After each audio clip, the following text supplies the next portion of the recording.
and the Buffalo Bills, who have yet to win in 6 starts.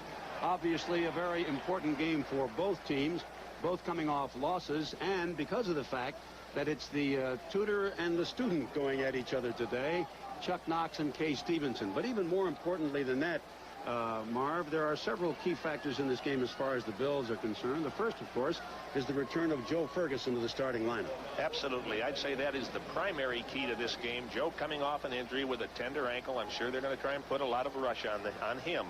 But he is a key. His statistics have been very good. High touchdown percentage, low interception percentage. And if they're to pull off the upset today, he's going to have to be the trigger man. Is the fact that he's going against an old coach a detriment to him? Well, I don't think so. They both know each other. They can both see advantages or disadvantages in that. I think it pretty much cancels out. I think their abilities are what's going to count more than anything.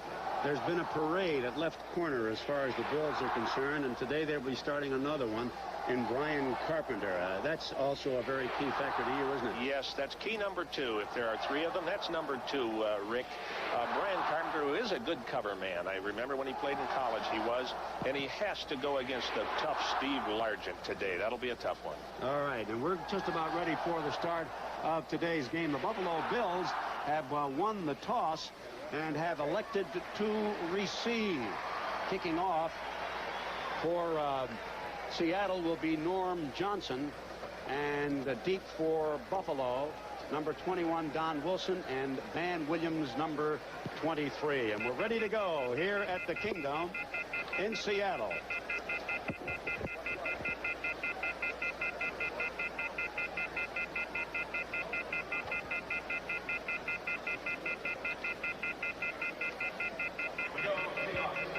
Okay, here we go. There's Johnson, number 9. Incidentally, an excellent field goal kicker. He's only missed one. We'll get to that a little bit later. And you had a glimpse of Wilson and Williams, and it goes to Wilson at the 2. Breaks clear and is just tackled at the 20-yard line by number 58. That would be Bruce Schultz, the outside linebacker. He has made 37 tackles on the year for Seattle, an 18-yard return. There you see the offensive lineup for the Bills. Joe Ferguson, Greg Bell, Booker Moore, Denard Franklin, and Barnett. The 2 wide receivers and the tight end. Ken Jones, Jim Richard, Will Grant, John Borchardt, and Joe Devlin, the offensive line. It'll be 1st and 10 for Buffalo at the 21-yard line. The backs move into a divide formation. Handoff goes to Greg Bell. Bell gets over the 25 to about the 27-yard line. The tackle made by Bruce Schultz. He's a 3-year veteran, 6'6", tall, 240 pounds, out of Texas. The Bills were in a 2 tight end set. The first down indicating to me they're going to try to run that ball today against Seattle, something I think they have to establish because of Seattle's very strong pass rush. There is the defensive setup for the Seattle Seahawks. Jacob Ream, Nash, and Bryant up front. And the defensive back, Simpson, Brown, Easley, and Harris. It'll be 2nd down and 4 at the 27. Speedy Neal goes off almost up on the line of scrimmage. Greg Bell gets to the 30, not enough for a 1st down. Kenny Easley, number 45, in on the tackle. Again, 2 tight ends, plus bringing Neal up to the line, trying to spread the defensive front. And again, you see the stress on the running game. They tried to spread the front and then run up the middle with Bell on the last play. Justin Cross goes into the game, and Byron Franklin comes out. That's a rather odd substitution. Well, in a 3rd down and 1, a short yardage situation here, I'm sure they're bringing in an extra blocker for the situation. The ball is at the 30, backs in an I formation. Handoff goes to Bell. He gets the 1st down with several yards to spare. The tackle made by John Harris, number 44. They used a split buck on that play, and the idea on it, Rick, is to try and get the middle linebacker to go at the flow of the fullback one direction, and they gave it to Bell going the other way. It worked. These 2 teams have met twice before, once in regular season back in 1977 when Seattle just demolished the Bills, and in preseason, a tight game, a 7-3 victory for Seattle. It's 1st and 10, the ball at the 33-yard line. Joe Ferguson calling signals. First action in 3 weeks. Handoff goes to Bell. Bell up over the 35 to about the 37-yard line, where he is met by Keith Butler, who has 32 tackles for Seattle so far this year. He's a 7-year veteran from Memphis State, 238-pounder. There you have a good close look at Joe Ferguson. I talked to him yesterday at the hotel, asked him about that ankle of his. He said, it'll be just fine as long as my offensive line can keep some of those guys off of me. Well, they're doing what they have to do to keep them off so far. They're establishing a good running game. And, of course, the idea is to negate that heavy pass rush. 25 sacks so far this year for Seattle. It's 2nd down and 6. The ball at the 37-yard line as Greg Bell moves in motion. Ferguson first pass, and he overthrows Booker Moore by a good margin. Ferguson took a downfield read first. He wanted to go downfield. Moore was really an outlet receiver, and I'm sure being in there for the first time, not wanting to feel too much pressure, he unloaded a little bit too quickly once he saw the downfield pattern wasn't there. It'll be 3rd down and 6 from the 37-yard line. 3rd and 6, 37. Brookins is in the ball game, goes wide to the right as we go into the shotgun formation with Denard to the left.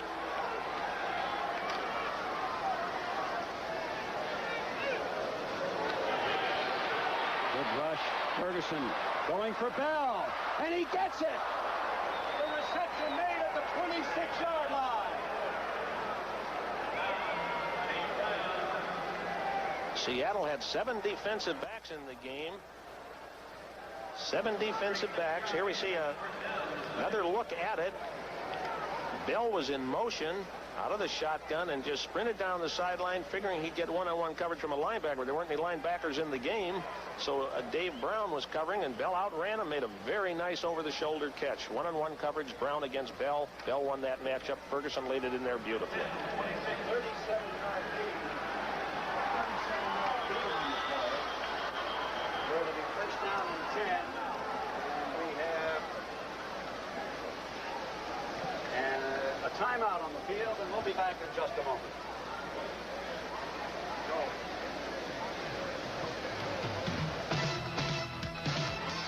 Back have the ball at the Seattle 26-yard line for a 1st and 10.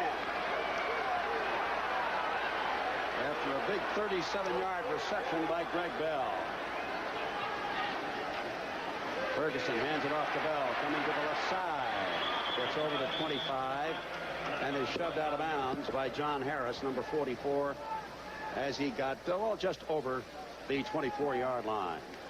Again, Rick, it was a 2 tight end offensive set, and they shifted Speedy Neal up to the line of scrimmage, giving him essentially 8 men on the line of scrimmage. Is there a specific name for that kind of a formation, Coach, using that fullback up there? Just 2 tight end with a wing back. Okay.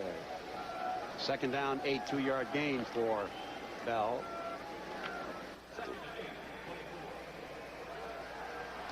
Byron Franklin comes to the left side again. Everybody in tight, and now Neal goes off to the right side on the wing. Single back formation. It goes over to Bell. Bell skithers through, almost broke it, got to about the 15-yard line, where Sheldon Robinson finally made the tackle. They are spreading him thin.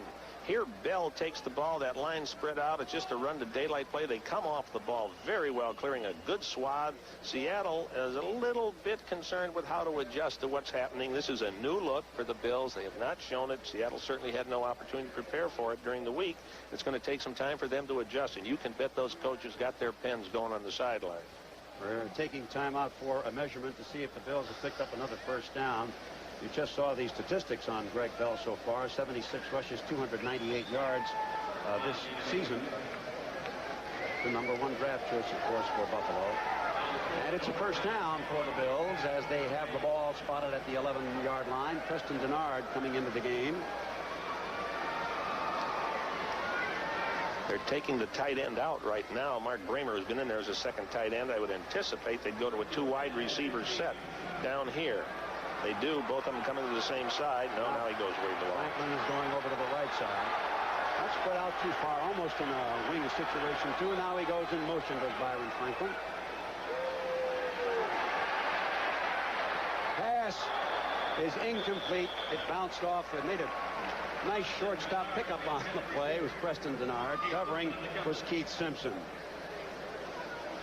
Call that a little bit of rustiness, maybe, Coach, and the fact that Ferguson has not played in a few weeks. He overthrew Booker more before and then just now underthrew Preston Denard.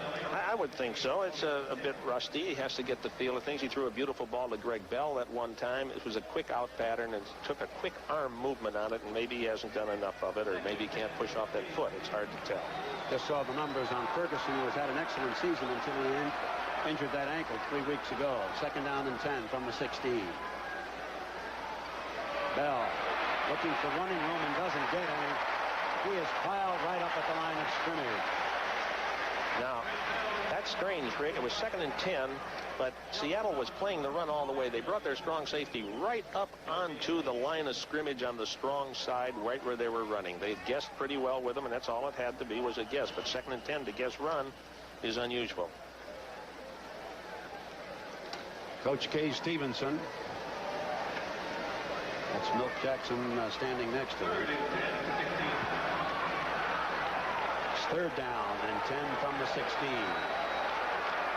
Bills go into the shotgun formation.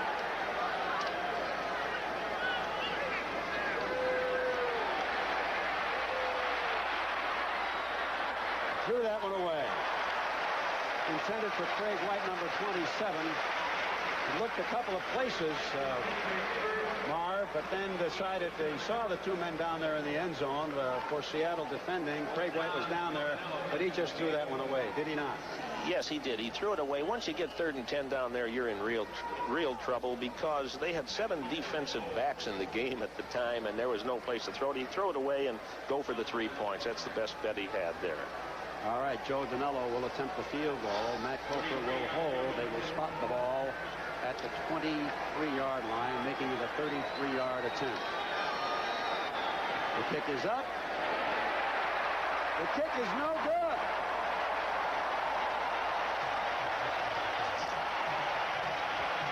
So the Bills come up empty with the score. Buffalo nothing, Seattle nothing. We'll pause for this message.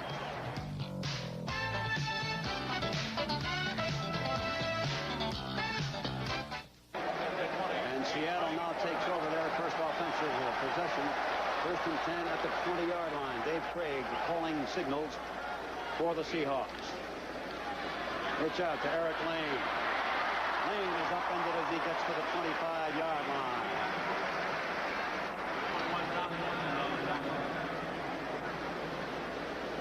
There you see the offensive setup for Seattle. Dave Krieg, Lane, Harris, Turner, Largent, and Metzlar starting at tight end in place of Charlie Young. That's the offensive line. We'll have a look at the Bills defense in just a moment. It'll be 2nd down and 5.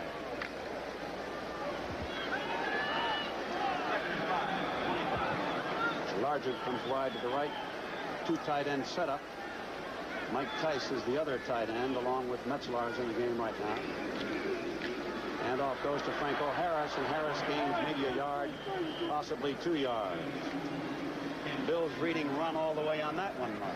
Well, they sure were, because also Seattle is using a 2 tight end setup. You mentioned Mentor and Student, and they both are thinking the same way. They both are thinking they have to be able to run today. And I think Seattle, despite the fact they don't have a great running back anymore with Warner gone, feels that they must establish a run in order to remain true to their philosophy. And Chuck and his staff will work very hard at making the run go.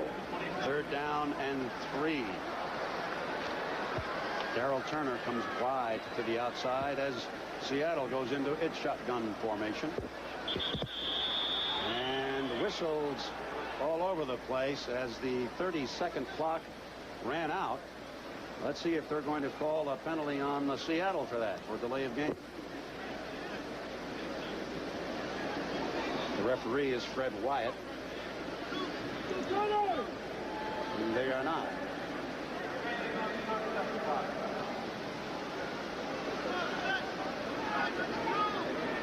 So it's 3rd and 3.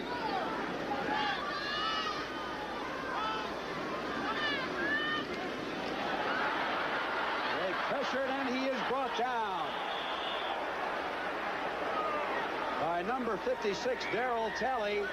That is only the 5th sack of the year for the Buffalo Bills. Well, they were really coming on this rush. The outside, right up the middle, we see Lucius Sanford, who put the initial heat on, and then Smurless helps him break the pattern up, and finally down around the ankles we get the tackle by another man coming in. But it was a swarming sort of lay your ears back type of rush. There didn't seem to be a lot of science to it. I'm sure there is. I'm sure it was well thought out.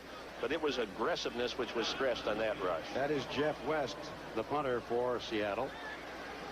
And deep for the Buffalo Bills is Don Wilson, number 21. High punt. Fair catch called for by Wilson. He drops the ball, and it's picked up by Seattle at the Bills' 40-yard line.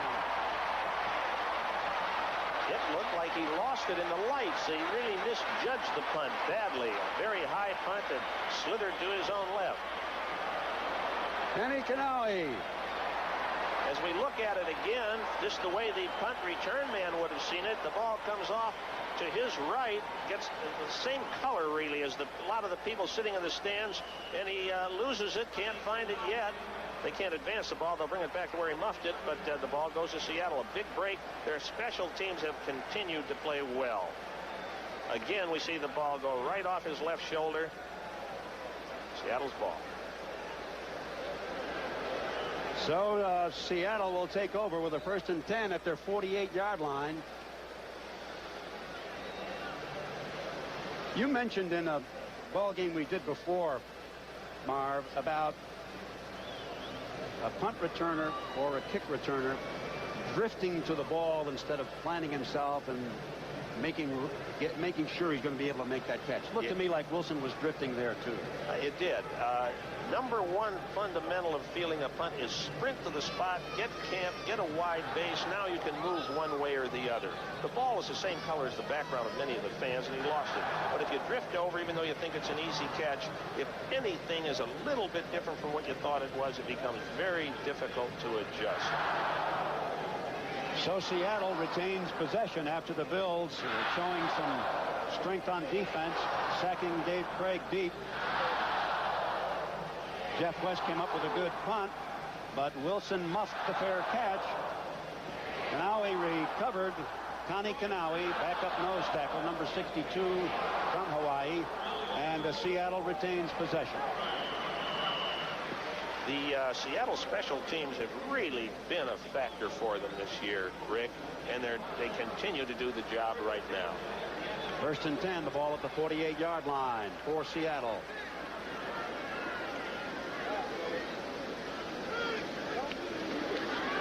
Krieg going deep, looking for Sargent, and it is intercepted by Charlie Romes, and they're calling it at the 11-yard line. We will see. They had Romes over here on Largent's side. Now perhaps it's their idea in this game that they are going to defend Largent with Romes, whether it's left side or right side. But he certainly comes up big on that play, and it's obvious that it was Seattle's intention on 1st down to go after the left corner, and the Bills, by having Romes there, certainly had their best corner covering him. I mentioned a bit ago that Kanawi was a nose tackle. He is not. He's an offensive center. And he was the one that recovered the muff punt by Wilson. But now the Bills get the ball right back at the 11-yard line on the interception by Charlie Romes. There's no score in the game if you've just joined us.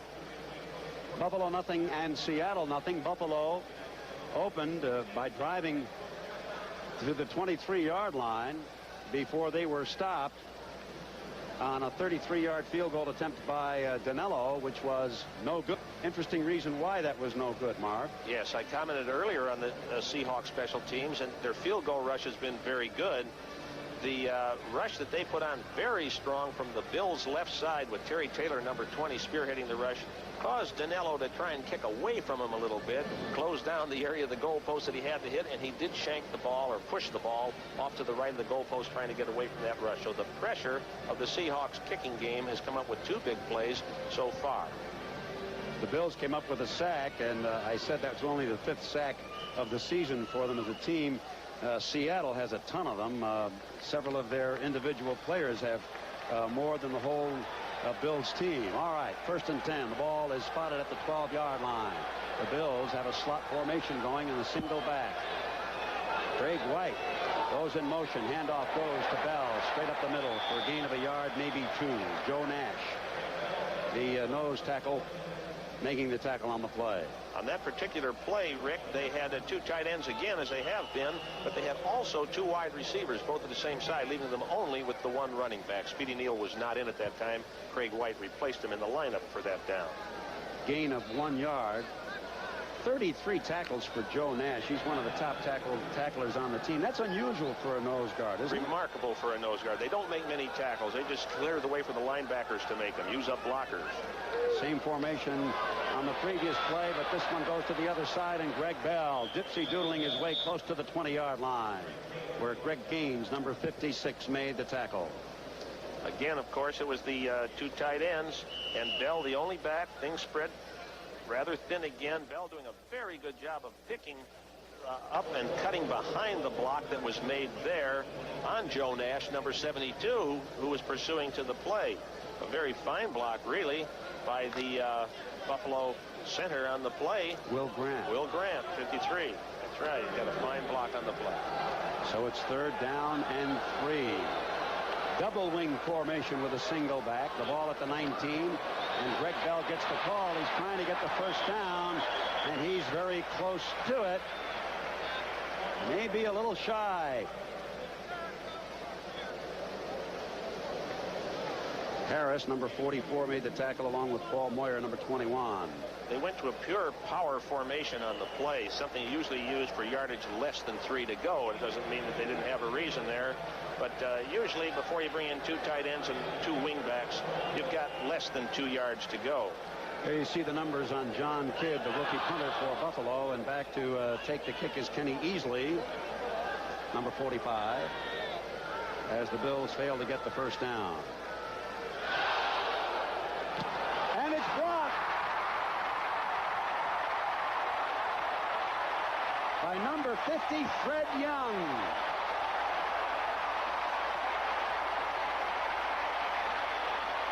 Oh, how many times the Seattle Seahawks special teams have turned things around for head coach Chuck Knox. And there you see a perfect example. Coming off the right side, Fred Young. The fullback is used up by a wide rusher from the left. Young gets his hands out. Perfect technique. He did what you should do. He looked through his hands to the ball. So many people will look away. Another look at the same play. Kidd is a quick kicker, only 2 steps, but Young does it perfectly. Now the key man there is number 20. You see him on the screen, Terry Taylor, who forced the personal protector to come over and take him. Well, the Seahawks offense hasn't done much, but the special teams have done plenty. Morris, number 43, the ball carrier, in place of Eric Lane, who started the game. Morris has carried the ball 18 times for a total of 91 yards. Don Wilson made the tackle. Talking with the Seattle staff yesterday, Rick, they said they would plan to use Morris a great deal, split a lot of the tailback work between Morris and Eric Lane. Both men have had good outings. Morris almost 100 yards last week, and Lane over 100 an earlier time this season. Power formation. Lane back in the ball game. 2nd and 5 at the 5-yard line. And off. Goes to number 46, David Hughes, in the ball game for Franco Harris. Stop made by Ken Johnson, number 91. There you see Chuck Knox talking with Jim Zorn. It's Chick Harris, backfield coach. Again, rather unusual to go to the power formation with about 5 or 6 yards to go, just as I commented on the Bills' 3rd and 3 situation. They're bringing in their wide receivers now, but this is a tough offensive down. 3rd down with about 5 to go or 4 to go. Gain of a yard on the play. This quarter is winding down quickly. 4 minutes, 14 seconds left. There is no score in the game. It's 3rd down. Krieg over the middle and completes it to number 81, Darrell Turner, for the touchdown. Very nicely executed play by the Seahawks. It was the wide receiver who dragged under clear-out patterns. The inside receivers all went deep. The zone tried to drop deep. And when he had time to let the clear out take place, he did bring it under. They kept their backs in the block, getting a lot of extra protection. Hit Turner for the touchdown. That is his 4th touchdown of the year. Norm Johnson will attempt the extra point. Zorn will hold. The kick is up, and the kick is good. So the Seattle Seahawks have jumped out on top thanks to their special teams. The punt muff recovered by Seattle. Stop and think about it, Rick. They forced the missed field goal, and I think it was forced by the rush. Then they punted to get the ball out to midfield where they recovered the fumble. Then they blocked the punt, which put them down inside the 10-yard line. And those are 3 huge plays, all coming from the kicking game. All rights to this telecast or portions thereof are the property of the Buffalo Bills and WKBW television. Any rebroadcast or other use of this program without the express consent of the Buffalo Bills and WKBW television is strictly prohibited. 4 minutes and 6 seconds remaining here in the first quarter, and the Seahawks, with a 4-yard touchdown pass, have taken the lead 7-0. Their offensive statistics would not lead you to believe that that is the case, but it is, as has happened many, many times with this Seahawk team, not only this season but last season. It is their main strength. There are some scores, finals, that you can read them very quickly. The Giants beating Atlanta. That's a final score. New England over Cincinnati. Kansas City beat San Diego. There you are, Giants. The Jets over Cleveland, 24-20. Another tough loss for Sam Rutigliano and the Browns. Detroit in overtime over Tampa Bay, 13-7. Miami beating Houston 28-10. New England over Cincinnati, 20-14. The Rams 28-10. Winners over New Orleans. The kick goes to Wilson. 1 yard deep in the end zone, moving to the right side. With some running room, still on his feet. Almost got to the 20, but he's dumped at about the 17-yard line. Fred Young, number 50, who just blocked John Kidd's punt, makes the tackle. So the Bills will have the ball. 1st and 10 at the 17-yard line. We see Philadelphia beating Indianapolis 16-7. St. Louis over Chicago 38-21. They came from behind to do that one as Chicago broke out on top in that game. Kansas City 31-13 over San Diego. Make you smile a little bit, Coach? Well, you got to still be Kansas City. I know a lot of those players, and they certainly had a great performance today. All right, a slot formation for Buffalo at the 17-yard line. Julius Dawkins is in the slot to the left side. Pass goes out to Byron Franklin. It's incomplete. Good for him that he dropped it, because number 22, Dave Brown, read that all the way. Good play by Dave Brown, the 10-year veteran. A very good read by Brown. They were fortunately in a defense which allowed them to roll up. It was a roll-up zone on that side where the 2 receivers were. So Brown was reacting to the play. He's fortunate he dropped the ball. It would have been a loss on the play. Ferguson has only completed 1 pass for 37 yards in 5 attempts. Of course, that was the big one to Greg Bell early in the game. 3 minutes, 52 seconds remain here in the first quarter. It'll be 2nd down and 10 for Buffalo. Dawkins goes wide to the outside. Craig White, seeing an unusual amount of action so far, is in the game, but Bell gets the call and gets out to about the 20, gain of 3 yards. Joe Nash making the tackle. They are staying with that 1-back offense. It'll be interesting to see if they remain patient and stay with it, even though they've fallen behind. I think they put a lot of time preparing for this approach. They moved the ball well on their first drive. Just because they've fallen behind, I don't think they should come out of it, or I don't think they will come out of it. Those are his decisions. I'm just telling you what I think he'll do. A bunch of wide receivers went into the game just now. Preston Denard is in there, along with Mitchell Brookins, as we have the shotgun formation for Buffalo on 3rd and 7.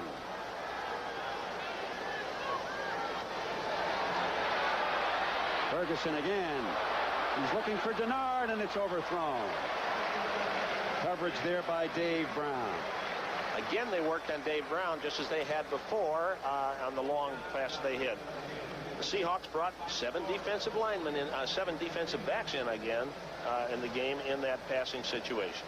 And you see Joe Ferguson limping on the sidelines. Not a good sign. The only backup quarterback they have is Matt Cochler. So Kidd is in to punt again on 4th and 7 with the ball at the 20. Coming again, and again it's blocked.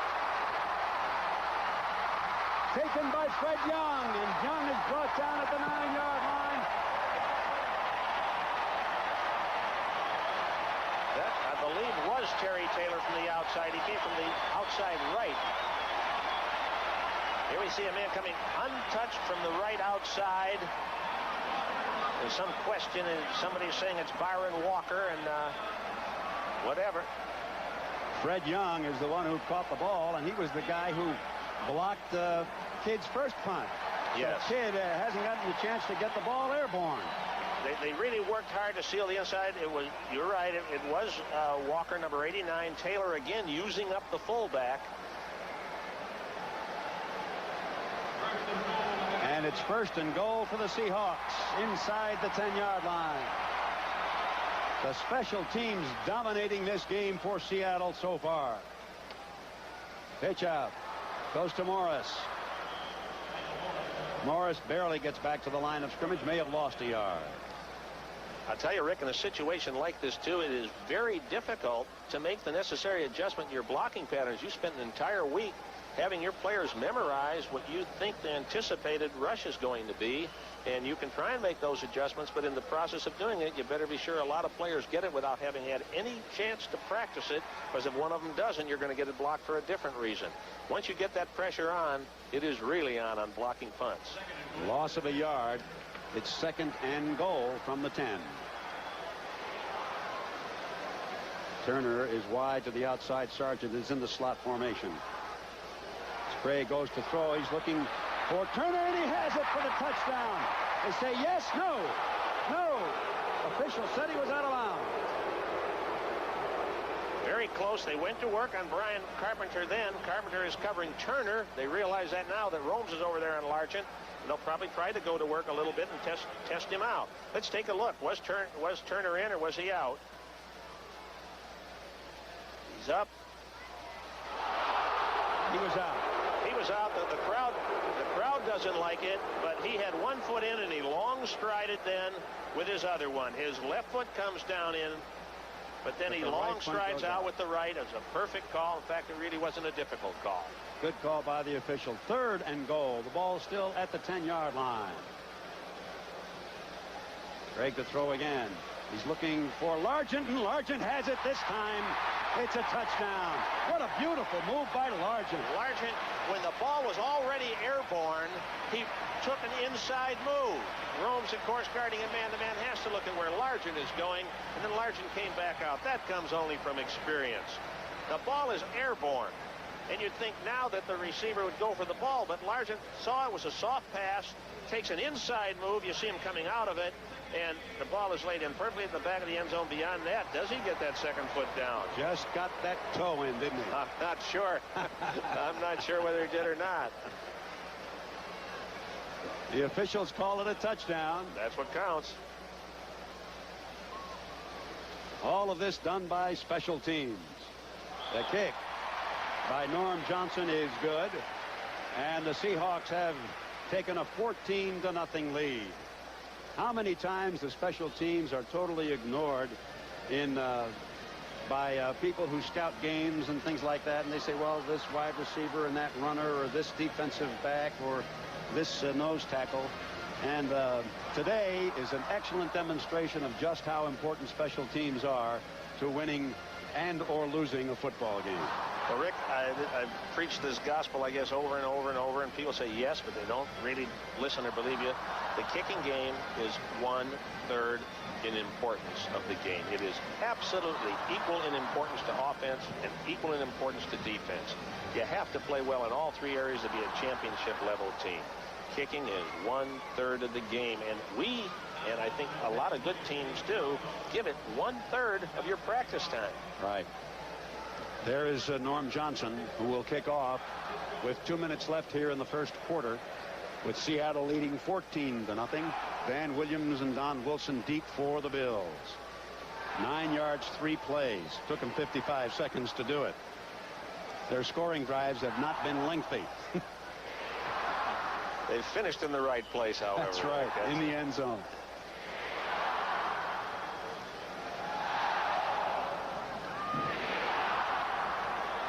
The kick goes to Williams in the end zone. He decides to bring it out. And he is stopped as he gets to about the 16-yard line, and there is a flag down on the play. That is the first flag we have seen in this ball game. Yes, it is, and it's good to see a game where there aren't many. They tell me that penalties are up 13% this year, and I really think it would behoove the Rules Committee to try and find ways to diminish the number of flags. Oh.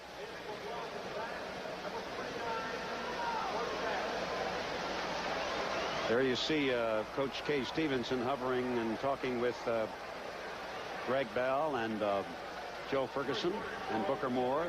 Holding called against the Bills, moving the ball back to the 7-yard line, what you call atrocious field position.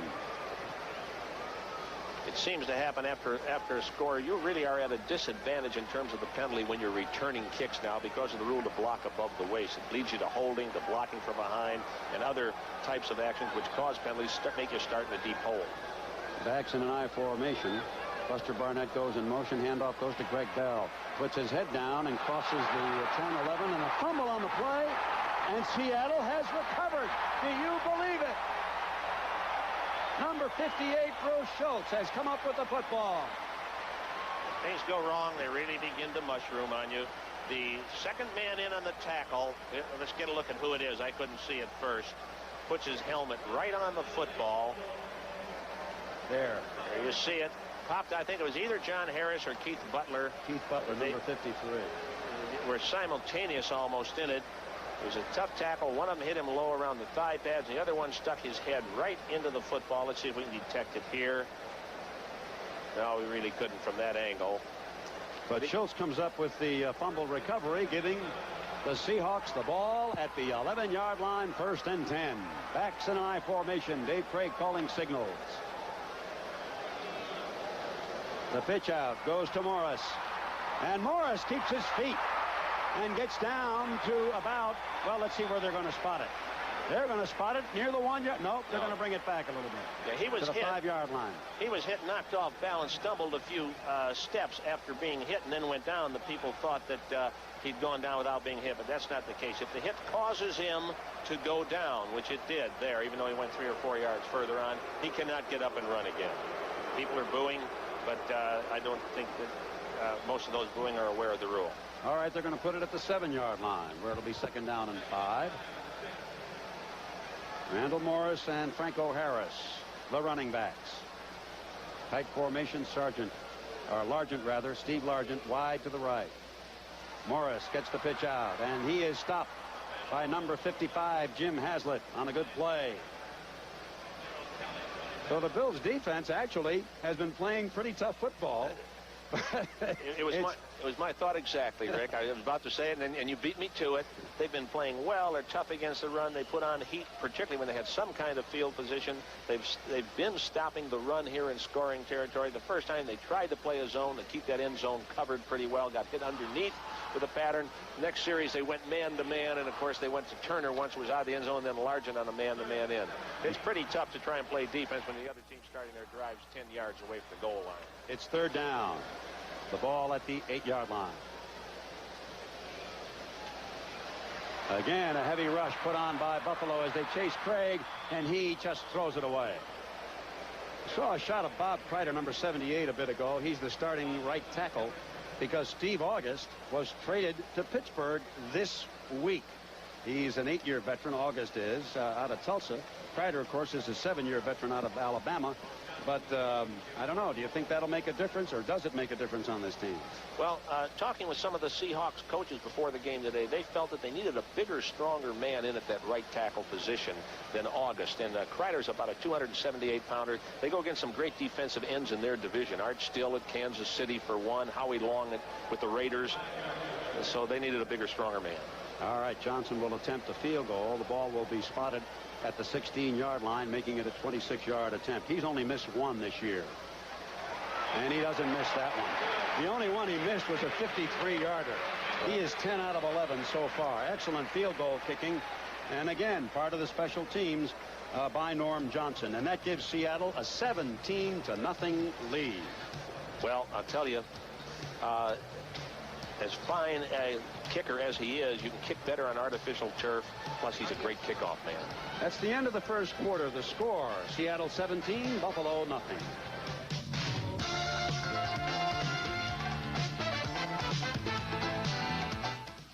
Here you see the first quarter statistics. Yards rushing 11 for Seattle. And yet they lead 17-0. Here's the kickoff going to Van Williams at the goal line. Moving to his left side and gets barely back to the 14-yard line, and there is another flag on the play. Let's see what this is going to... I'm not sure they're not going to call on Eric Lane for tripping him. Lane got knocked down and threw his heels up in the air, and that hit the man returning the ball, and he went down.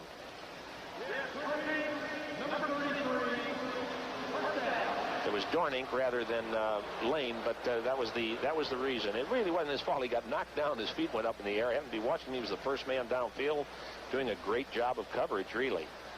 All right, that'll bring the ball out to the 24-yard line.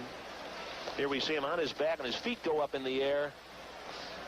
Feet go up in the air, catching the return man, and he gets called for tripping on him. First quarter score, Washington 7, Dallas 7. And Minnesota leads the Raiders 13-7 in the first quarter. Joe Ferguson with Barnett in motion. Ferguson back to throw. Does. Completes it to Byron Franklin at the 35-yard line. Oh, that's a headache. Kenny Easley coming in there very strong on the tackle. Ferguson appears all right. Delivers that ball with a nice arm motion. Franklin gets it. The close in is very quick. He was limping a little bit ago on the sideline. Seems to be all right now. 1st and 10 for Buffalo at the 35-yard line. The Bills have 4 first downs. The Seahawks have 2 first downs, both of those because of the touchdown. Again, Barnett in motion. Handoff straight ahead to Booker Moore. And Booker Moore crosses the 40, gets to about the 42-yard line before Keith Butler makes the tackle. Butler, 32 tackles on the year. There's Moore, 11 rushes, 48 yards, a 4.4 yard per carry average. And it'll be 2nd down and 2, gain of 8 for Booker Moore. The Bills going to the more standard type of offensive sets now. 2 wide receivers and a tight end. They feel they have to be threatening the pass a little more than would be the case if the score were closer. Once the score becomes this wide a margin, they certainly have to open up or give the look of opening up. Handoff to Bell. Bell spins off one man, but does not get back up to the 35, where he had to for the first down. He might have gained a yard. There's a flag down on the play. And we have an illegal motion being called against Barnett. Barnett's been lining up on one side of the formation and coming across to the other side. The only reason you do that is you make the defense try and change their coverage calls from left to right and make them communicate. But when he comes across the formation, he was leaning into the line of scrimmage a split second before the ball was snapped. And the Seahawks accept the penalty as Speedy Neal comes into the game in place of Booker Moore. It'll be 2nd down and 7 with the ball at the Buffalo Bills 38-yard line. They're in a nickel defense. 4 rushmen, 2 linebackers went out, and 2 more defensive backs came in.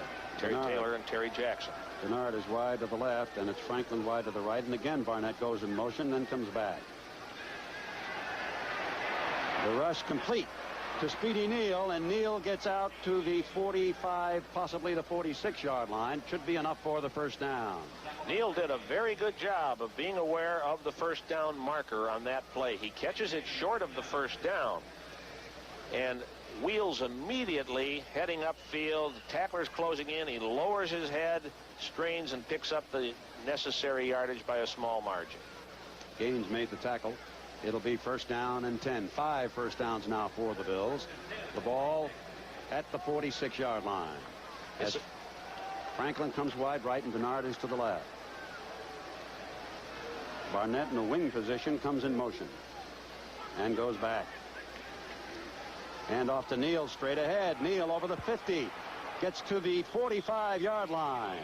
Schultz, number 58 on the tackle, along with Harris, number 44, and Robinson, number 57. It takes that many guys to bring him down. But once he gets going, he can move. He looks a little quicker to me than he did when we saw him in the preseason. They tell me his weight's up, but he's coming off his marks faster, and particularly as a north-south runner, I think he's much more effective than having to go sideways and cut. Another first down for Buffalo. That is 6. And Denard goes to the left side, and again Franklin comes wide right. The same formation pretty much that we have seen since Seattle took the 17-0 lead. Take handoff. And the pass is complete to Bell. Bell over the 40. Gets down to about the 32-yard line. Good play by Greg Bell, number 57. Robinson making the tackle. This young man impresses me. He has very good balance. Very good balance. It's a bootleg fake. Ferguson is really looking downfield for Barnett crossing. However, if Barnett's covered, he has an outlet receiver. It's a standard bootleg play that most teams have in. It's how well you do it. Bell keeping his feet very well there, as you can see.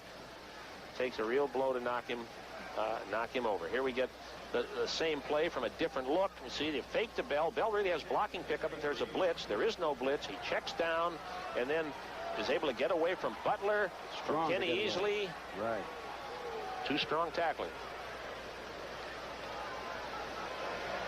The run straight up the middle, gain possibly of a yard. Joe Nash making the tackle on Bell. The old dive play, the first play that ever came in on the T formation, and people, you wonder what happened to it. You haven't seen it except now maybe once every 4 or 5 games. It was the base of the T and is now an oddity. Ferguson was 1 out of 5. He's now 4 out of 9 for 67 yards. And the Bills have 7 first downs in this game and trail 17-0 with 10.5 minutes left in the half. Denard comes out of the ball game. It'll be second down and 8. Mark Bramer is now in with is the lone wide receiver. Handoff goes to Bell. Bell gets to about the 30, maybe the 29-yard line, where Greg Gaines made the tackle. He was following John Borchardt, number 73, around the left side. A little bit of checkers going on there. The Seahawks brought in their 6 defensive backs anticipating pass in 2nd and 8. The Bills came back with power formation personnel and decided to run the ball. And they only gained 2, but it still was a pretty good bit of thinking, trying to calculate the tendencies which the Seahawks use on defense. Officially, it's the 29-yard line where it's 3rd and 6. And the Bills go into the shotgun formation with Franklin in the slot and Mitchell Brookins wide to the right side. Ferguson intercepted by Terry Jackson.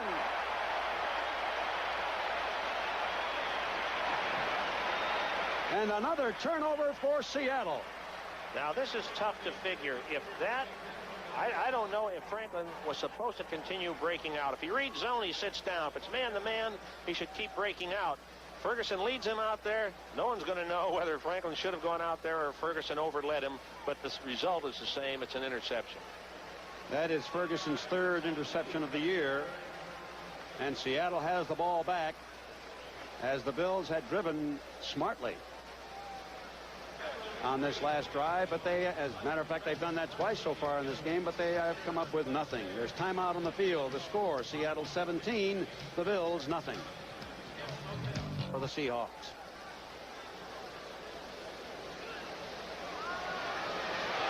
Krieg with good protection completes it to Eric Lane, but it's short of the first down, up at around the 42-yard line. Lucius Sanford made the tackle. So Seattle will have to punt. Darryl Talley's playing defensive end on the outside, gets a wide upfield rush and is pushed by the passer. The ball's put in there, but good reaction by Sanford. helps you to accomplish the ends that you're seeking. Whether it's a gain or not, it's completion for the stats for Krieg, but no first down, and that's what counts. Jeff West. A high punt. Wilson takes it and goes out of bounds inside the 15-yard line. Wilson, earlier in the game, called for a fair catch, muffed it. Seattle kept the drive going. Timeout on the field here in Seattle. The score: the Seahawks 17, the Bills nothing.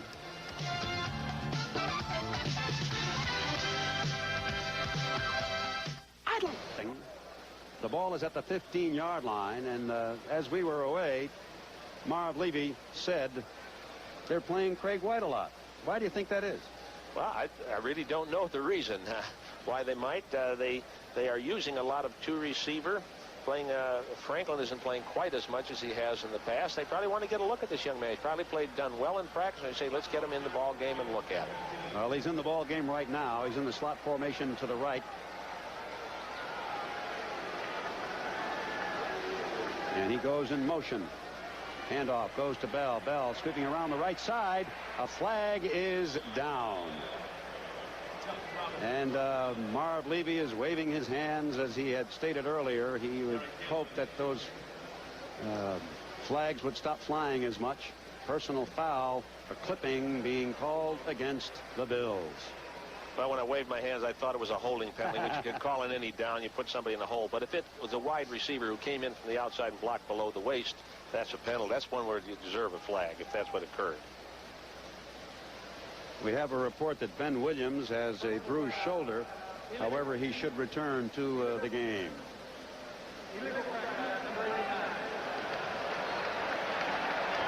That's what it was, an illegal crack block. Number 89 blocking below the waist, Julius Dawkins. Speedy Neal being sent into the game by head coach Kay Stevenson. Chuck Knox jawing away on that gum. 104 victories in his career, 60 losses. Tie. So the Bills have the ball at the 8-yard line now with first down and 17 yards to go, half the distance against them. And Bell gets up over the 10, probably to the 12-yard line, where Jacob Green made the tackle. Gosh, this is a tough situation. You're down 17-0. You're backed up on your own, inside your own 10. It's long yardage. You just had a penalty go against you. There are no right calls that you could make down here. There really aren't. You try and throw the ball to get out. You turn another interception over and the game gets out of hand. They just aren't any. This is the time you say, well, I think I'll let, as a coach, I think I'll let the quarterback call it. He's been wanting to call the ball all year. All right, the ball is at the 11-yard line. A gain of 3. It'll be second down and 14. And off to Bell, tries the left side this time with a little bit more success as he gets out to the 20-yard line before being stopped by Bryant. I've been impressed by the way the Bills are running the ball. They're staying tough. They had a nice drive last time till the interception killed it. A touchdown or a score by them then could have certainly put them back in the game. They're not out of it now by any stretch of the imagination, but they're a long ways further from the goal line than they had been when that interception occurred. 6.5 minutes remaining in the second quarter. It's third down and 4 with the ball at the 21-yard line as the Bills will go into their shotgun formation, and Brookins comes wide to the right. 7 defensive backs in for Seattle. Ferguson looks, throws. A flag is down.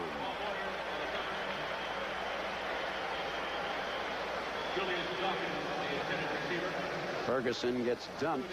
One of the things that he mentioned is there's a Bills player down. Can't tell who it is yet. One of the things that he was hoping for was that he would be able to stay on his feet. Here is there was a defensive holding on the play, but here we'll get a, you don't see the holding. We'll get a look at the rush on Ferguson. He's backing up, and just as he throws, he's hit from behind by Jacob Green, and Mike Fanning coming in on top of him also, and that hurts. Second on the team in quarterback sacks, 6.5. He's credited with. Bryant has 7.5. With a pause in the action, let's take time out for this message.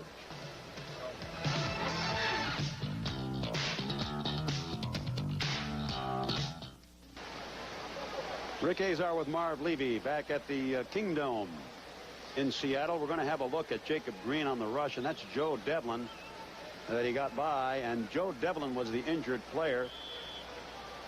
On this play, he racked up a knee. He was down for a while, but we will report that he did get up and walk off under his own power. He looked fine on that play. Actually, 77 Jeff Bryant came in late and rolled on his leg. All right, it'll be 1st down and 10 with the ball at the 26-yard line for the Bills as Ferguson goes back to pass. Gets it out over the head of Greg Bell. There's another situation, Coach, where you say, well, did he overthrow him, or should Bell have gone out a little bit further? No, I'll tell you exactly what happened, because I happen to be looking at it. Okay. You have to cut the rushing end on that side. The end on that side is Jeff Bryant. If you cut him, there's a clear lane to throw the ball. But Bryant sort of smelled the play and slowed up, didn't keep coming at the tackle that was blocking him. As a result, so that Bryant didn't pick it off, Ferguson had to try and loft the ball, and Bryant fouled up the play. By the way, when I said Bryant came in late last time, I don't mean that he came in late in an illegal manner. He was making a legitimate effort. Look at the opposing coaches. Look at this. Total yards in this game. 144 for Buffalo to 23 for the Seahawks. Yet they lead, the Seahawks do, 17-0. 2nd and 10. Bell coming around the right side. Tries, doesn't. Gets up to about the 29-yard line. Looked like he was going to break a tackle there. But the Seahawks reacting very, very well to that wide sweep. They did a great job of stringing it out. They didn't attack. They felt all that interference out in front. And there's a lot of ways you can approach it. Instinct is as good as anything else for a good player, it is. And the players on that side defending strung it out, kept the blockers away from their leg until reinforcements showed up. And the sideline. The ball is resting at the 29-yard line now with a 3rd down and 7 as the Bills go into the shotgun formation once again. Denard is wide to the right side. It's Byron Franklin to the left. Ferguson being rushed and jumped heavily back at the 14-yard line by Mike Fanning and Jacob Green. I'm very impressed with the coverage in these nickel defenses. He has no one to throw to, but Green is just by there in a wink of an eye. I believe that, and I don't want to identify the wrong man. Devlin was not at right tackle. I don't know if it was Cross or Lynch that's in the game right now. Probably Justin Cross. And that's a tough assignment. Here's another punt. And he gets this one off. Easily at his own 48-yard line is dumped as he gets to about the 42. Flags down all over the place. Well, that's the first punt that John Kidd has gotten off. It was his 3rd attempt. The other 2 blocked. Well, and he had to, because of what happened before, really hurry himself. The result was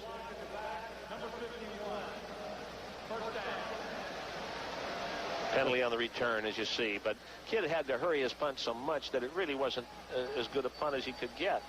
He's kicking quickly enough, but that rush has been awesome. The penalty was called on Sam Merriman, the linebacker, number 51. That moves the ball back to Seattle's 45-yard line. The Bills' defense has been excellent so far, allowing just 23 yards to Seattle, but Seattle leads 17-0 with 4:46 remaining in the first half. Dave Krieg calling signals, goes back to pass. Has plenty of time, and it is incomplete, and a flag is down. Well, we had mentioned that there were no flags in this game to just prior to the end of the first quarter, but now they have been flying freely. Let's see who this one is against. It is against number 76, Fred Smerlas. Illegal use of hands. There was a line stunt on in that play, and I didn't see Smerlas in contact with anyone. The defensive right end, Ken Johnson, slanted in, and then Smerlas came running around the outside. Perhaps he grabbed something on the... He's questioning it, too, very much. He can't understand how he could have been called. I happen to be watching the line stunt. The Bills are using a quite a bit of a different defensive alignment from what they've been using earlier in the year. Their defensive ends, instead of playing on the outside shoulders of the offensive tackles, have moved into the gap between the guards and tackles. That plays havoc with your blocking rules if you haven't spent the week preparing for it. Well, that moves the ball down to the Bills' 45-yard line.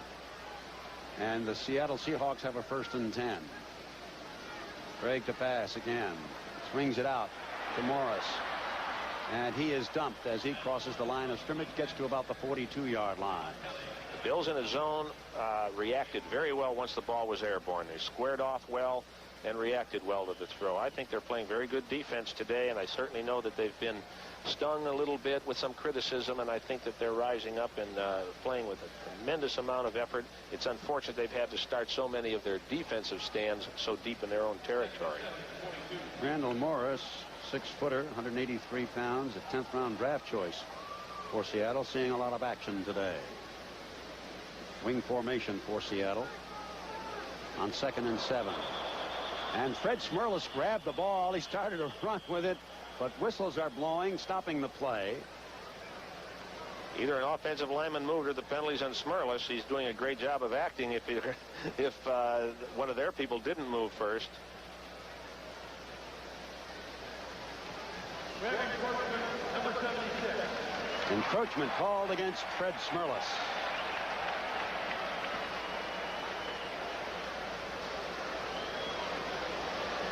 We didn't see anybody move on the replay that we just saw. However, there are some centers who've been around for a while who know if you key their hand, who do a very good job of just squeezing the ball, of letting the blood coloring of their hands change, and you get a trigger-happy nose tackle. Not that Fred is. Almost all of them are. They got to be playing there. They'll jump offside. That'll make it 2nd down and 2 now with the ball at the 37-yard line. Penalties aiding the Seattle cause right now. Eric Lane with the ball. Gets a 1st down, and there is another flag on the play. Steve Freeman made the tackle, and this time the penalty is going to go against Seattle. The referee is Fred Wyant, and we'll have a look. Number 59, 2nd down. Number 59, Blair Bush, called for holding the center. Jim Haslett is being helped off the field. He's holding on to now he's being carried off the field. Oh, that'll be a serious blow to them, because he and Sanford, the only two real experienced linebackers they have in there. Eugene Marv has some for the last 2 or 3 years, but that will really hurt. They're playing strong defensive game, and I'm sure Haslett is a key part of that. That leg looked very wobbly to me, Marv. Yes, it did.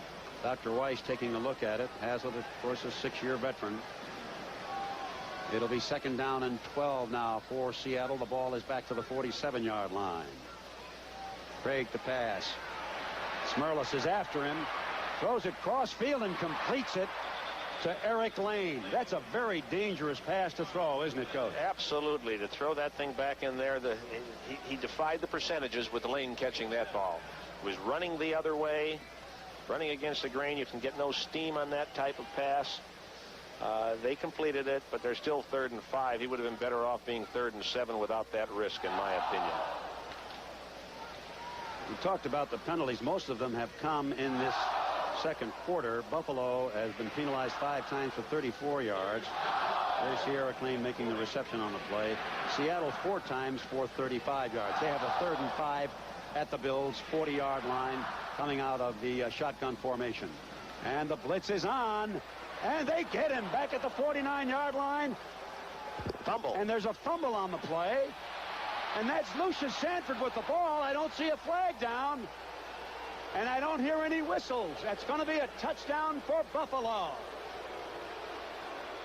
Well, I'll tell you, before the snap, I said they are taking one heck of a chance. They had 10 men on the line of scrimmage. Carpenter nose to nose on his defender, but they decided to let it lay back. What have they got to lose now? They're losing 17-0. Here comes that heat from Sanford, and then a great stick on the backside by Steve Freeman. Steve Freeman. And Sanford just took the ball away from him. Just grabbed the ball right out of his hands and ran into the end zone. What an excellent defensive maneuver and play by Lucius Sanford. Stanford's got a lot of speed for a linebacker or for any other position. Once he got it, well, that's a big break, and certainly should give them a lot of inspiration with just 2:49 left in the. Dinello's kick is good, and the Bills get on the board. This is one of the most unusual games I have ever seen, Coach. We have a score of 17-7. All of the points that Seattle has scored due to their special teams, and now we have another turnover defensively by Buffalo to score the other touchdown. I've never seen a game like this. Well, maybe it's a highlighting of what the real important statistic is in football, and that is turnovers. It is the single most important statistic there is in football. I consider blocked punts, by the way, a turnover. We've seen 2 of those that led to scores. We've seen this one, which has led to a score. And when you get done with the games, if you'll go through the newspaper on a Monday morning, you can take all of the yardage gained and see who won on the basis of the most yards gained. And usually there'll be a percentage that did. You wouldn't on this game so far. But then take turnovers. Right. And the teams that win the turnovers win about 93 or 94% of the time. The team that gets the most turnovers. You've got to count blocked punts as turnovers. Blocked punts and field goals as turnovers. So what you're telling us and the fans is look at that statistic, then you'll be able to tell most of the time who won the football. Absolutely. All right, Joe Dinello ready to kick off. Zach Dixon and David Hughes are deep for Seattle. The score is now 17-7 with 2 minutes and 49 seconds remaining. High kick goes to Zach Dixon inside his own 5-yard line. Moves to the outside. More flags down on the play. Boy, they have really been flying here in this second quarter.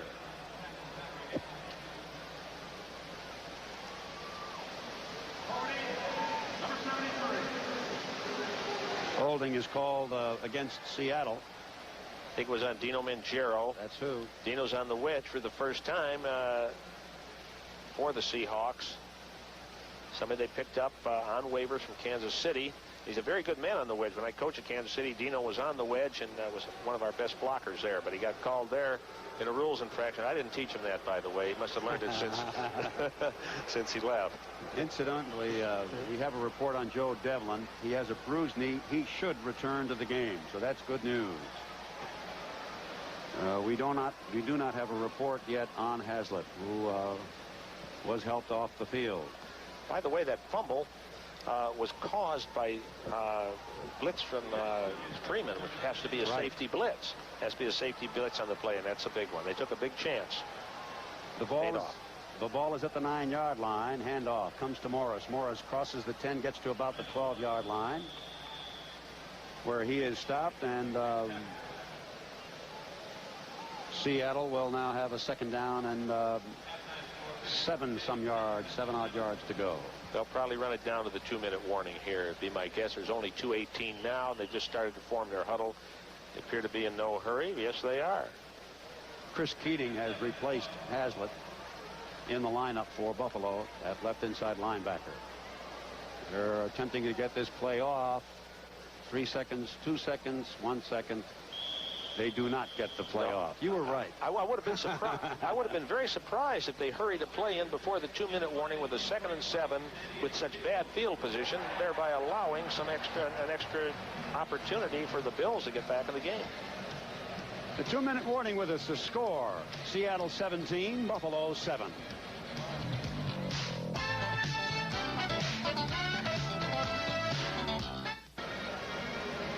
Rick Azar with Marv Levy back at the Kingdome, and we do have an update on Jim Haslett. He's still being looked at on the bench by Dr. Weiss, but our report is that he has a sprained knee, and it's possible that he may return to the lineup. We told you earlier about Joe Devlin. He is up and walking around and should return to the lineup. Okay, it's 2nd down and 7, the ball at the 12-yard line for Seattle. We have 2 minutes left in the half.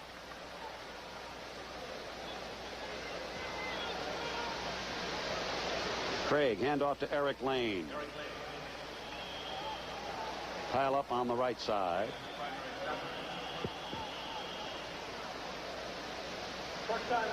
Timeout is called. Number 95 was at the bottom of the pile there for the Buffalo Bills defensively. And that's Sean McNanny, who was in for Ben Williams, who was also injured. One of the things I'm sure that were discussed during the 2-minute warning time break, Rick, on the Buffalo bench was utilization of their timeouts. Do we call a timeout after the next play? Yes, we do if there's going to be fairly long yardage to go. However, if they make the first down, let's not be too eager to give them more chances. And they've discussed it in depth even beyond this down. You just saw Coach Kay Stevenson conferring with Chris Keating and Don Lawrence, defensive coordinator, who has been under an awful lot of heat lately because of the Bills' defensive performances. He is the defensive coordinator for Buffalo, but boy, you can't give him any heat for the way the Bills' defense has been playing this afternoon. Well, I wouldn't give him any heat for the way they're playing this afternoon, or honestly any other time. I've had the opportunity to coach with Don Lawrence, and he is an outstanding coach who gets a lot out of players. They're playing with a secondary which has vastly changed over other seasons, and a linebacking core where many of the great players in previous seasons aren't there. Don is patient and hardworking, and I think he'll get a good job done, and they're certainly playing with a lot of inspiration today. 3rd down, 5. Ball at the 14-yard line as the Seahawks go into the shotgun formation.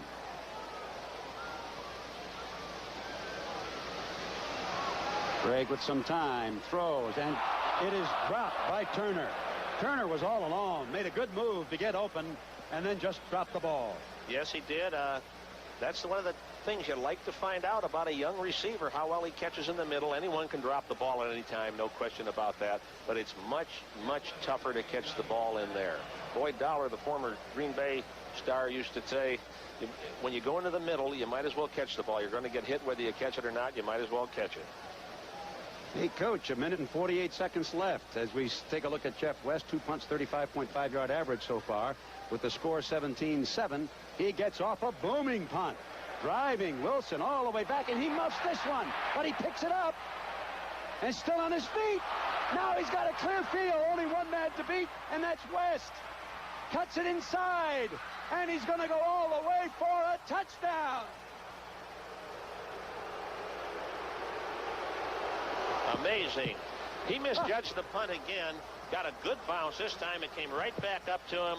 The Seahawks were down there as a man. A tremendous coverage on a long kick.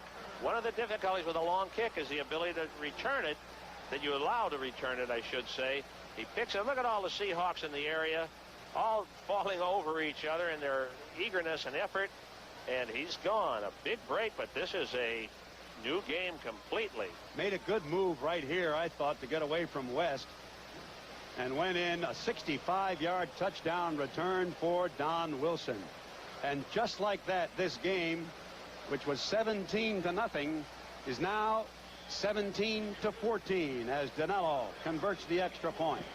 A 51-yard punt with a 65-yard return. Well, I'll say this, Rick.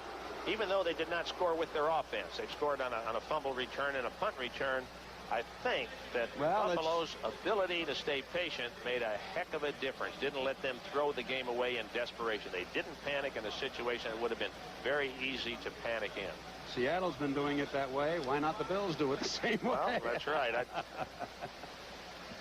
Turnovers. Seattle, I think, is second in the league with in the plus-minus situation. They were plus 11 going into this game.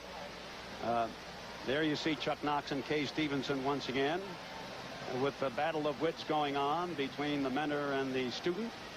And the student, after falling behind badly 17-0, has clawed his way back into this game with 1 minute and 27 seconds remaining in the half. The score is now Seattle 17 and the Bills 14. Quite a game. I watched the coaches there in the sideline. You don't know any other instruction to give. I know it's the old get back, you guys. You got to be 6. You got to be 6 feet. It sounds like you know what's happening. All right, Joe Danilo teeing it up. Deep for Seattle will be Zach Dixon and David Hughes. David Hughes is number 46 and Dixon is number 31. And here is Danilo's kick. A short one. Dixon takes it at the 10. Goes to the outside and is out of bounds as he crosses the 25-yard line. Zach Dixon, 6-year veteran out of Temple, 6'1", 204-pounder. He's carried the ball from the line of scrimmage 15 times, gained 36 yards so far. Zach's a good runner, and Chuck Knox and his staff think a great deal of him. He was injured earlier in the season. He's a very effective kickoff return man, too. Hasn't quite come back up to par since an earlier leg injury. Wasn't a serious one, but it was a hampering one. All right, Dave Krieg just coming into the huddle, and there are only 15 seconds left on the time clock. They'll be lucky to get this play off. 9 seconds. They go into a shotgun formation. 6 seconds. They should be all right now. They get it off. Krieg across the middle completes it to Largent, where he is stopped by Eugene Marv, number 54. I think the delay was based as much anything, Rick, on whether the Seahawks decided they wanted to run the clock out or try and move the ball. They made the decision to move it. Try to move it anyway. 2nd down and 2. Krieg over the middle, completes that over the 40 to the 41-yard line to Eric Lane. Incidentally, that's only the 2nd punt ever returned for a touchdown against Seattle in the Seahawks history. Darryl Talley and Eugene Marv made the tackle. There you see the clock, 57 seconds remaining here in the first half. A timeout has been called. The Bills have 8 first downs in this game. The Seahawks just now did register their 4th of this first half. And the Bills were being outscored badly 17-0 as 2 blocked punts led to scores for Seattle. But the Bills have come back with 2 quick scores here in the late moments of the second quarter, and the score is now 17-14.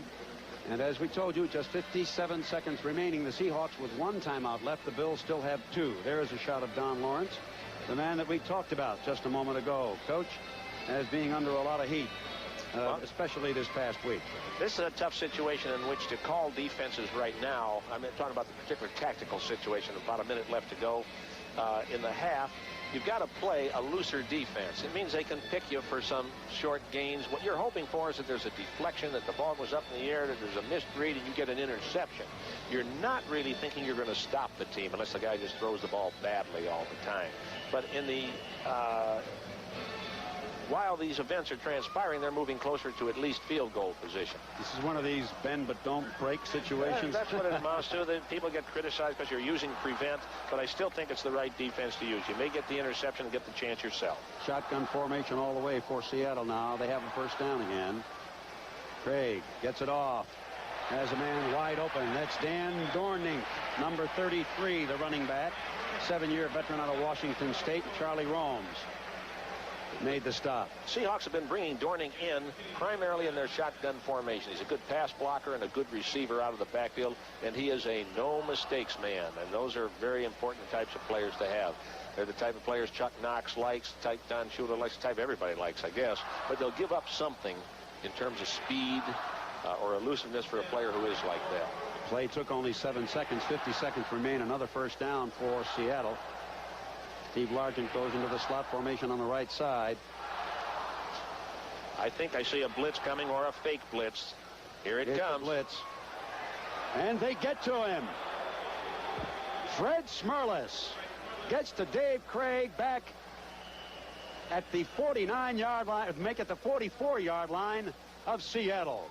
We look at it again. Smerlis on a stunt, comes right around to his own left side, has Krieg in his sights, and here come a whole host of other Buffalo Bills players. Now, that looks good. You say, why don't we do that all the time? Well, I'll tell you why, because Brian Carpenter is out there in tons of turf all alone covering Darryl Turner, and at the same time, Charles Romes has to cover all alone, all over the field, Steve Largent. And if Krieg somehow or other eludes them, he's got the whole field to play with, and you've got almost a sure score. It's a calculated risk. They took it. They've been blitzing well against it. The Bills now have 3 quarterback sacks today, almost equaling their season total to date, and I'm sure that they're going to feed on that success, and success breeds success, and this certainly is a healthy thing for them. Contrarily, Seattle came into this game with 25 sacks, and it's been a big part of what they've done. They've also had 27 takeaways coming into the game, which is a big, important thing. They just used up their last timeout. 46 seconds remain here in the half, and the sack has pushed them back to their own 44-yard line, where it'll be 2nd down and 22 yards to go for Seattle. It's 17-14, Seattle leading. in a game as strange as you could ask for. Normally you see excellent defense, which you've seen by Buffalo, and you've seen some fairly decent defense by Seattle too at the proper time, but it's been the special teams and turnovers that have resulted in all of the points scored so far in this ball game by both teams. They look like they're back in that zone prevent coverage on this down.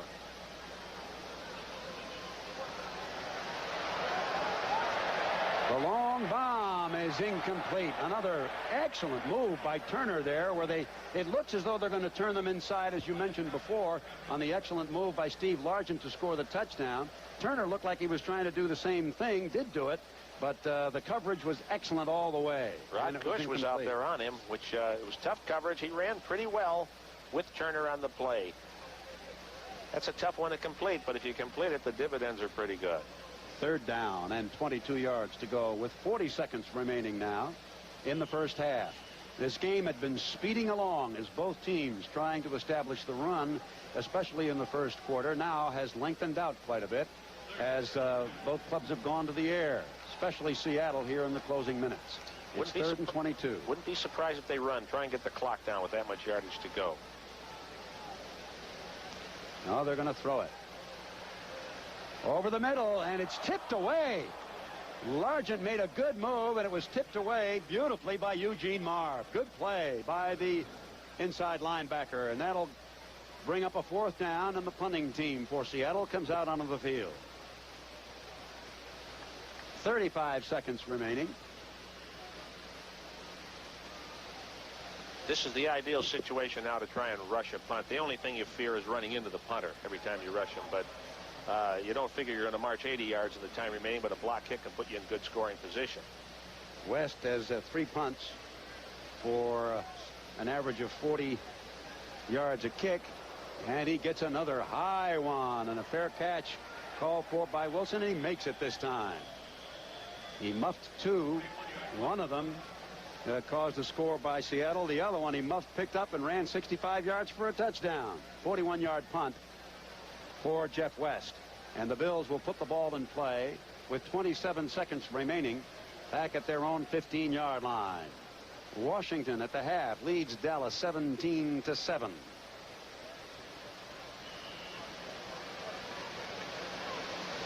Pittsburgh with a 10-7 lead in the third quarter over San Francisco. Upset in the making there. That's supposed to be Pittsburgh. We didn't get what the score was there. 27 seconds. First and 10 for Buffalo, and they, I am sure, Coach, will run out. Yes, that's the law. They'll run it out here. They're going to run it out, right. Usually when you're at home, you get booed for doing this. There's no question in the world this is the right thing to do in this situation. You've clawed your way back from a 17-0 deficit, so you're in the game. You don't want to make a big turnover here that would negate all of the good things you've done or good things that have had happen to you. And of course, Seattle can't stop the clock because they've used all of their timeouts. And that will bring up halftime as the clock runs down. 3, 2, 1, and that's the end of the first half with the score. Seattle 17, the Bills 14. We'll be back after this message and a news update from your local station.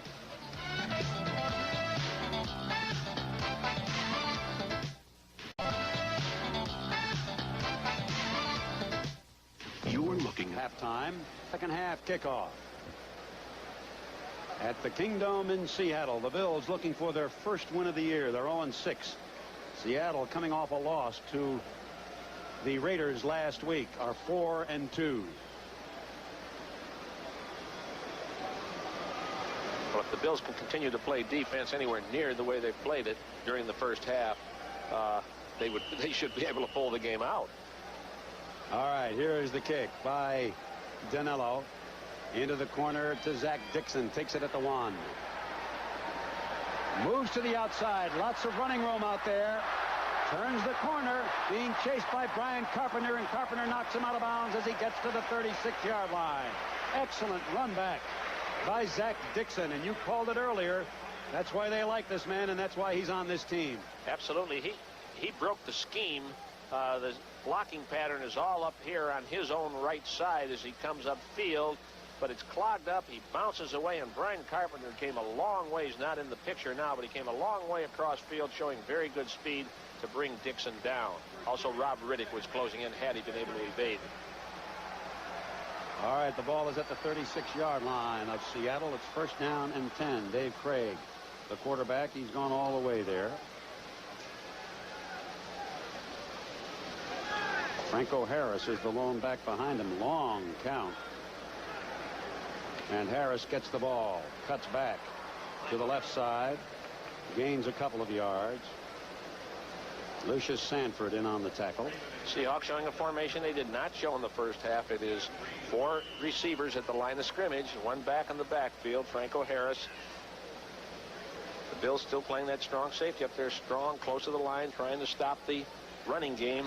Krieg audibleized, trying to run away from the strong safety, but they had made good compensation with the rest of their players, the Bills had.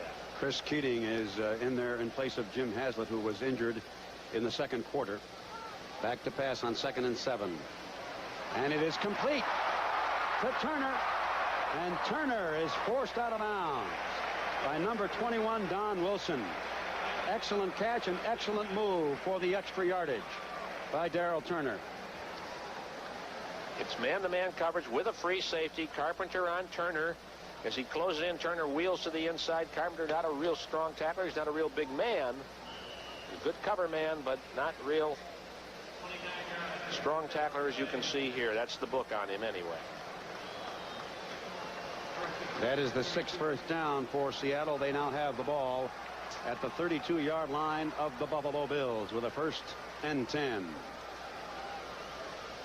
Largent is wide to the right. Handoff goes straight ahead to Harris, and he is tackled by Johnson for a loss on the play. At best, he got back to the line of scrimmage. Bills using what I call that sink defense. They take their defensive end and they sink him inside the position he normally plays. And it plays a little havoc with your blocking pattern. It's not that magnificent in terms of fouling up blocking patterns, but it helped in that particular play. There you see the numbers on Franco Harris. 147 yards. Average not too good. 2.6 yards per carry. Loss of a yard on the play. 2nd down and 11. Largent in motion. Gets good protection, does Krieg, and completes it to Turner across the middle. And Turner is dropped by Don Wilson at about the 17 or 18-yard line. Turner with good speed, making a good move to get open across the middle. They had double coverage on Largent. He was looking for Largent first, and now caught Turner on the backside coming into the middle. The safeties moved to the other side of the field away from Turner in order to double cover Largent, and it was a good read by Krieg to find his secondary receiver. 3 catches, 59 yards, a touchdown for Darrell Turner today. It's first down, the ball resting at the 18-yard line. Seattle with a 17-14 lead. Started this drive at their own 36-yard line. Krieg going to the air, gets some pressure, throws it over to the middle of Turner. And Turner makes the catch, but he is stopped by Eugene Marv at about the 16-yard line. Pure zone defense took away the deep routes. All the quarterback can do is look for somebody dragging short. Defensively, you counter that by just reacting quickly when the ball's in the air out of the zone. Marv did that. Seattle moving more to the passing game, as you suggested they might. Marv? I felt they almost had to, Rick, because the Bills were really up there stopping the running game very strong, particularly on early downs. On passing downs, they were playing the pass. They have moved Eric Lane wide to the left to pass. A looper dog for Turner, and it is incomplete, but a flag is down, and they're going to call Brian Carpenter for pass interference. They are going to call him for pass interference. Carpenter very upset over it. I don't blame him. I don't think it was either. I don't think it was. It was the same blitz that they've been using in passing situations. It left them one-on-one. What they called was a quick pattern, just a 2-step back and try and hit the receiver on a fade route. Pass interference, number 30, in the end zone. Pass interference is called in the end zone. That'll put the ball at the 1-yard line with a 1st and goal. Blitz right up the middle with Chris Keating coming unblocked. He unloads. Carpenter is making a legitimate effort for the ball. I think it's a wrong call. Okay, Coach Marv Levy. Expertise on that play. It's 1st and goal for Seattle at the 1-yard line. Hughes and Lane in the backfield. Lane gets it moving out and into the end zone. Eric Lane with the touchdown. His 3rd of the year. That was a quick count, quick sweep play.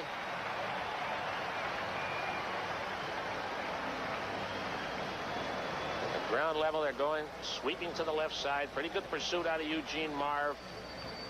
They stop him for a short gain, but short gain's no good there when there's a yard to go. Well, that moves Seattle out in front, 23-14. And Norm Johnson will attempt the extra point with Jim Zorn holding.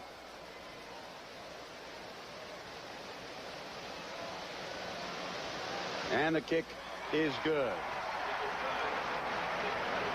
Timeout on the field here at the Kingdome. The score, the Seahawks 24 and the Bills 14.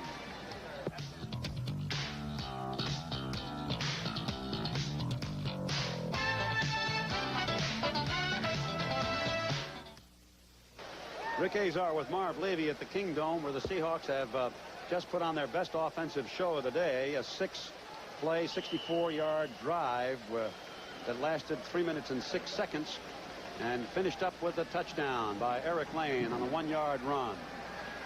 Seattle 24-14 as Van Williams comes up with the kickoff.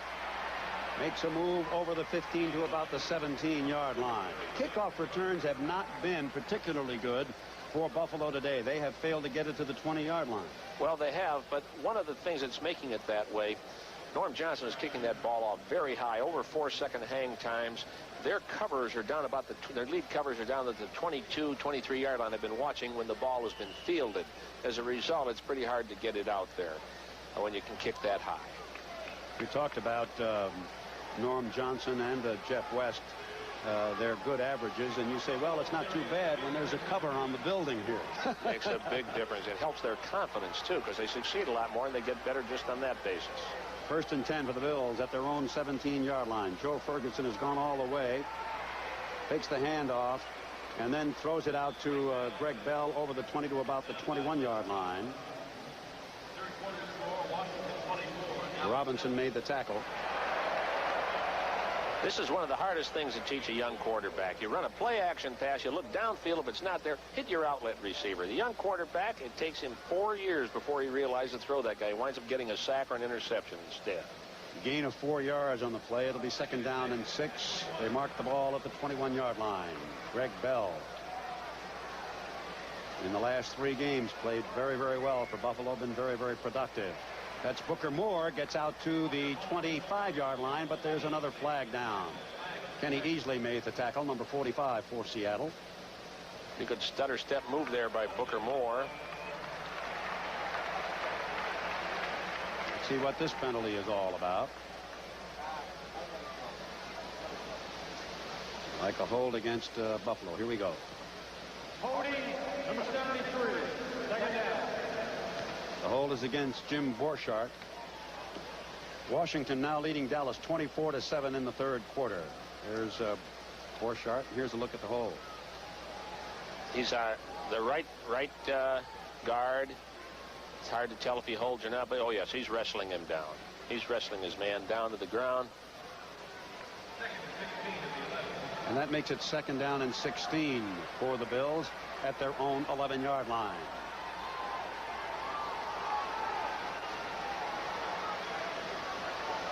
Handoff goes to Bell. Gets up to the 15 to the 16-yard line. Easily in on the tackle again. Bell is a strong runner. I had him pictured more as an elusive type. Not that he lacks elusiveness, but he is a strong runner with very good balance when he takes a good blow. And I'm impressed that he's going to continue to develop and become a very outstanding running back. Brings up a 3rd down and 11 now with the ball at the 16-yard line. 10 minutes and 15 seconds remaining here in the 3rd quarter, with Seattle with a 24-14 lead over the Buffalo Bills as the Bills go into a shotgun formation. Careful on this down. You hate this one. Deep in your own territory, 3rd and long. Good rush. Pass. Complete. I believe it was Greg Bell who came up with that catch. No, it was Preston Denard, number 83. Preston Denard with a great catch out at the 34-yard line, giving the Bills their 9th first down. There's your veteran receiver. Not a lot of speed, but his concentration remains keen right to the end. It comes up with a very big play because it gets them out of that deep, deep trouble area that they were in. You hate to throw that ball in the middle when you're deep in your own territory, but sometimes you have to do it. All right, that gives the Bills a first down at the 34-yard line. Backs move out of the eye. 2 tight ends.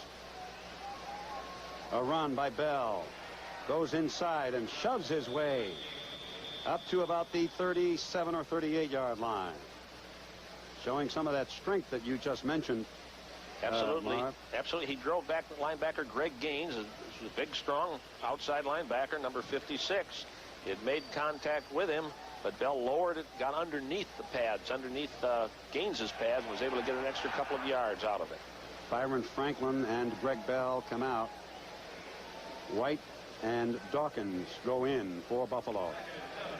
White will go into a slot to the right side. Dawkins goes wide to the right.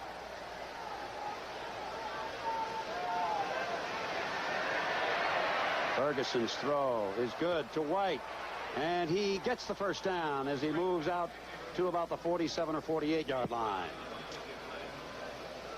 Craig White, the rookie, an 11th round draft choice from Missouri, 6'1", 194-pounder, a good possession type receiver. You see Ferguson backing straight up on that last pass. We're getting a look at it, and he just was reading the defense and threw to White. Why does a quarterback back up? Because he's anticipating a blitz from his left, or his first option is to throw to his left. Ferguson read it and decided to come the other way, rightly so. 10 first downs now for Buffalo as Greg Bell goes in motion on 1st and 10 from the 48-yard line. The handoff goes to Booker Moore, and he gets nothing. A lot of penetration there by the defensive left end, Jacob Green.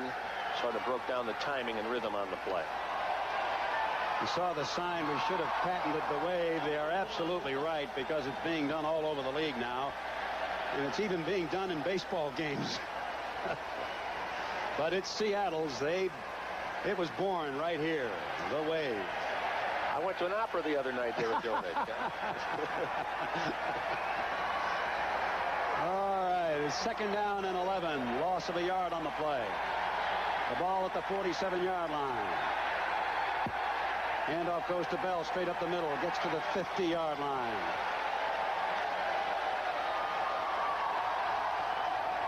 Jeff Bryant, number 77, one of the tacklers. Joe Harris, the other, number 44. And that will bring up a 3rd down situation and 8 yards to go. Bell with 20 carries for 73 yards today. Bringing in shotgun personnel, I imagine that's what we'll be seeing here on 3rd and 8. And Seattle has all those defensive backs in the game. Just 1 linebacker, 4 linemen, 6 DBs. Mitchell Brookins is wide to the right side. He has Byron Franklin there. Preston Denard is in. So is Julius Dawkins. They're coming hard and fast, but Ferguson gets the pass off. It's intended for Franklin. He gets it for a touchdown. You know, he went right between double coverage. He was double coverage. They both sat down, expecting him to break their way in and out. What a great catch by Byron Franklin. Ferguson is down on the play, however. He was caught in a sandwich there. He went right between Easley and Terry Jackson. A great throw by Joe Ferguson, but he has paid for it. He is down at his own 39-yard line. The only thing I would hope on Ferguson there, both of the men hit him high, what appeared to be high, so maybe it's just wind or bruised ribs. I just hope it's not down around those legs where an ankle or a knee would have gotten injured. I think he just got, I think you called it just right, Marv. He's up and walking off, which it was a great throw. Kenny Easley was covering him on the outside, Terry Jackson on the inside. Whoa, what happened? What's going on? each expecting him to break in their own direction. He just kept going right down the seam, and Ferguson hit him for the touchdown. Well, there you see Joe Ferguson. Probably just got the wind knocked out of him a little bit and was dazed a little bit. He's back up on his feet over on the sideline. A great pass by Joe Ferguson as he hit Byron Franklin with a 50-yard touchdown pass. And the Bills are right back into this football game. Seattle came out to open the second half with a march of 60-some-odd yards for a touchdown to take the lead. And Buffalo has come right back with an 83-yard march, 8 plays, and a 50-yard touchdown pass from Joe Ferguson to Byron Franklin. Tapped it off. No, you talk about reading coverages. He threw to, quote, the wrong receiver. He was double covered. But Sonny Jurgensen did that. Joe Namath did it. Terry Bradshaw. They don't read coverages that well. They just have ability, and they hit the man. It's okay if the ball is long enough and far enough. Joe Danello converts the extra point. And the score now, Seattle 24, the Bills 21.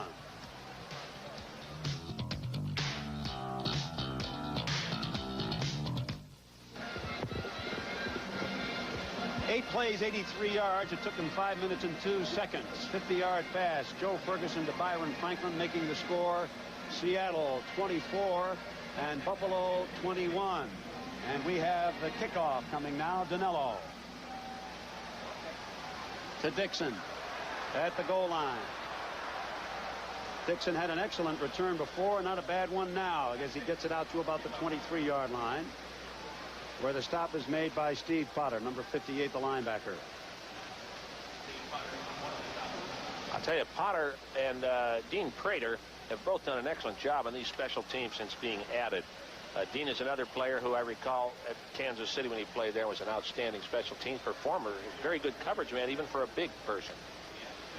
1st and 10 for Seattle. The ball at the 24-yard line as Largent comes out to the right side. Turner is out to the left. Metzlars, the tight end, handoff.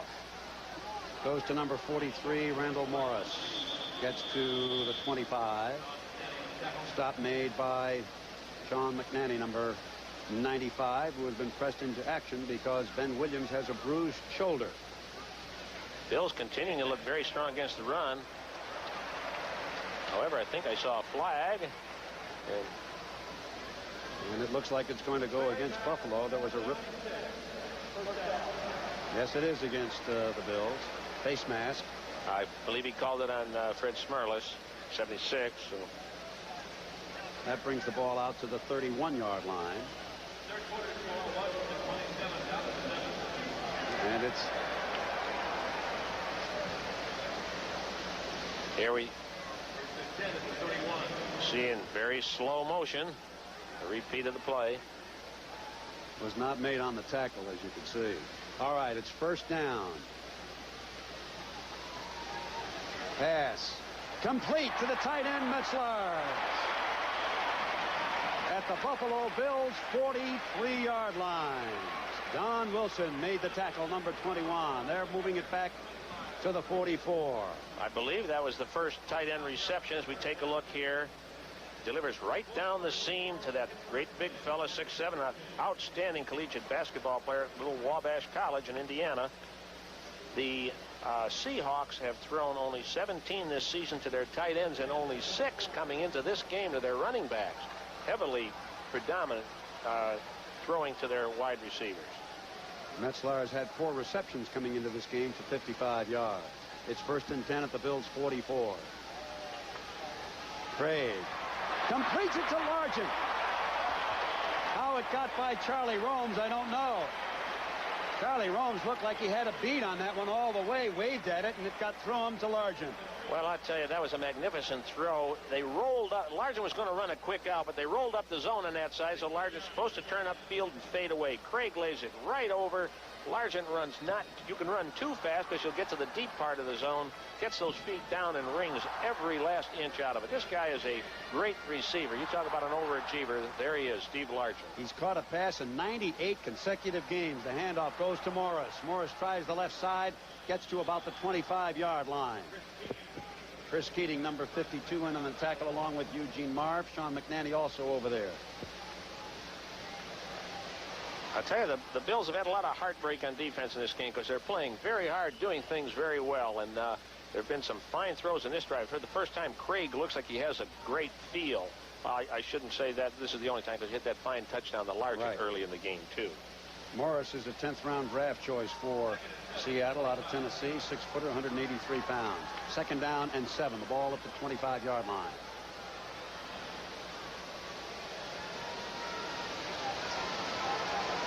Largent reads the blitz. It's blocked and intercepted by Fred Smerlas. Fred Smerlas running the ball back, and he runs out of bounds. Those running backs like to protect themselves, you know. They're going to accuse him of the Franco Harris routine. But what an excellent run back by Fred Smerlas. He must have run out of bounds. He didn't want to lose that ball. They brought all 4 of their linebackers here, and then we get a hand up on a line stunt. I believe it was Ken Johnson who tipped it, and Smerlas picks it off and he made a right turn. He looked at the middle of the field. He must have seen an awful lot of blue jerseys over there and decided to make a right-hand turn. I'll tell you the reason he ran out of bounds. It was pretty good thinking. He does not want to fumble that ball. Exactly. After man is not used to handling it, he got about as much out of it as he could and figured, I don't want to get hit and have the ball pop out. Smart play by Fred Smerlas, giving the Bills the ball at the Seattle 49-yard line. And turnovers continue to play an important part in this game. 4 minutes and 9 seconds remaining here in the third quarter. The score is Seattle 24, Buffalo 21, and we have got ourselves a whale of a ball game going here, Marv. It sure is. It's very exciting. A lot of turnovers in it. Some people think that mars a game. I don't. You have to work for a lot of those turnovers. It's been back and forth ever since the Bills put on their rally to get themselves back in the game late in the second quarter. Very exciting game. Going back to Fred Smerlas' interception, the reason I advanced for stepping out of bounds, I would stand on very strongly. I've never seen him really seek to avoid any contact. No, that's for sure.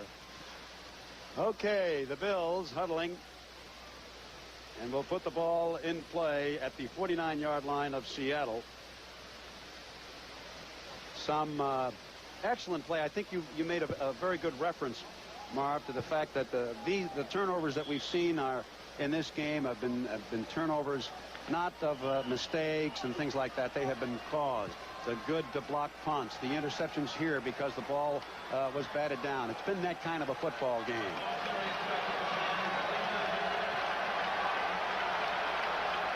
Joe Ferguson, who was shaken up after throwing that 50-yard touchdown pass, is back in the ball game. He's going to throw again. Does. A screen to Booker Moore. They're going to call it complete or incomplete. Now they're calling it incomplete. Keith Butler caused that. Number 72, Joe Nash, wanted to run with it. No question about it. This is an incompletion. We can judge for ourselves right now. Moore, it was a middle screen, but Moore had to come off to the side, away. Now, he never brought the ball in. We had a sideline view as we sit here in the booth, and he never really had it under control with 2 feet down on the ground. I'm sure Joe Nash figured, hey, if Fred Smerlas can run with the ball, so can I.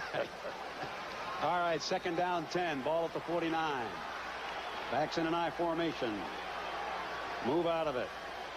Booker Moore goes up into the wing. Ferguson throwing deep. And it's incomplete. He only had one. Nobody out there. Only one. Well, I'll tell you why. He threw it out there where no one was out there because Byron Franklin was triple covered on the play. They had double coverage on him, and the free safety came over to help because he was the only receiver out. They were in a running formation. He faked a running play, tried to sucker them up into it, but he was covered. Buffalo now 4 out of 9 in third down conversions, and they have another one facing them at the moment. 10 yards to go. They have failed to move the ball after Fred Smerlas' interception. Almost identical to their touchdown situation at the 50, 3rd and long. Shotgun formation. Ferguson's going to have to get rid of it. Does, and it is complete.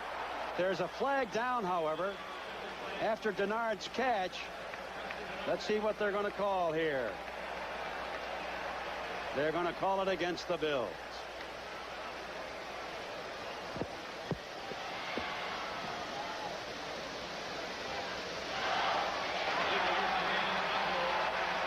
Holding against Buffalo. Oh, that one hurts them. Really, he was looking for the same pattern that he had scored the touchdown on the previous possession. Looking deep for Byron Franklin down the slot on the right side. Franklin was covered, so he came off to Denard very well under a lot of pressure, but the penalty certainly is injurious. Now 3rd and very long. 3rd and 20 as Julius Dawkins goes into the game and Greg Bell comes out. The ball now back to the Bills' 41-yard line. 3 minutes 50 seconds remaining here in the 3rd quarter. It's 24-21. Seahawks leading the Bills. Screen a second ago, we saw Chuck talking to the official. He was saying, good call, good call. Buffalo has been penalized 9 times, 79 yards. Seattle 5 times for 43 yards. Out of the shotgun formation again on 3rd and 20. The rush is on. Fanning was after him. That's Nash after him. Penalty flag is down again at the line of scrimmage.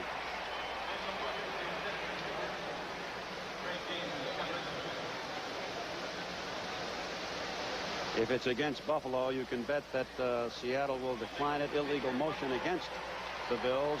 The penalty will be declined, and Buffalo will have its punting team out.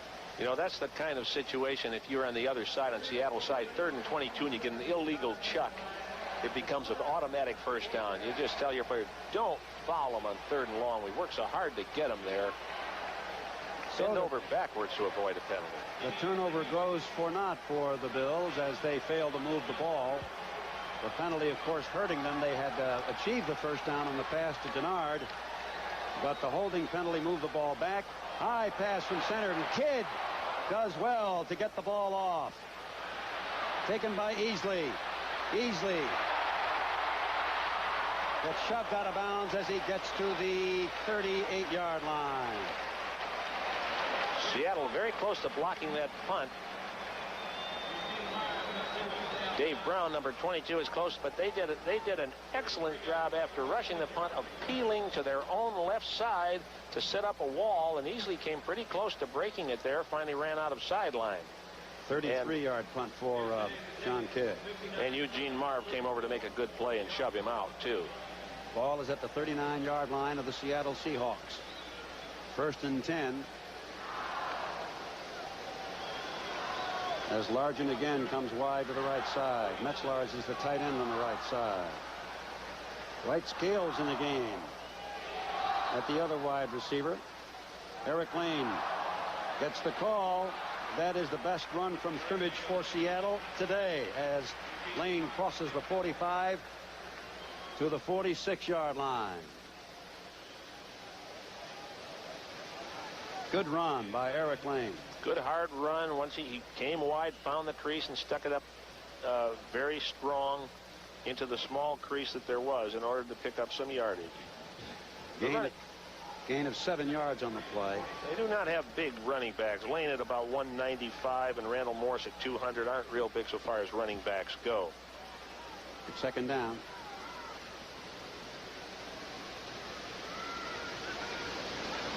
They got it.